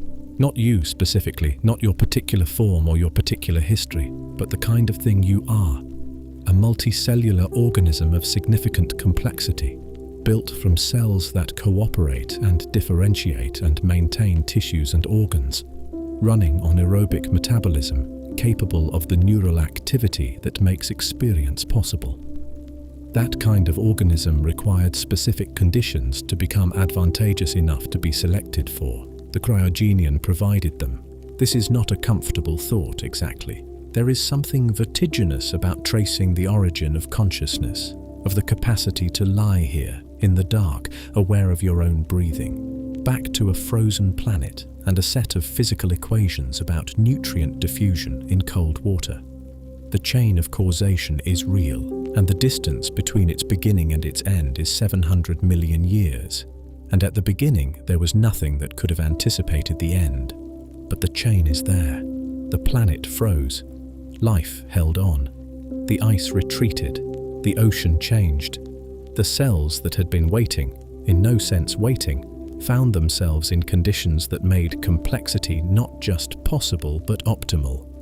And from that, over hundreds of millions of years of evolution that the Cryogenian set in motion without intending anything, came everything. You are here because the equator was once under ice. Let that be the last thing you think about tonight, not as a weight, but as a kind of anchor. The deep past is not threatening. It is simply immense, immense and patient, and at this distance, very quiet. The planet has been through worse than anything you are carrying into sleep, and it is still here, still tilted on its axis, still circling its star, still covered in the descendants of organisms that survived 57 million years of frozen dark. The ice is gone. The ocean is warm. The night outside is the same night it has always been. Old and very still and full of time. Rest now.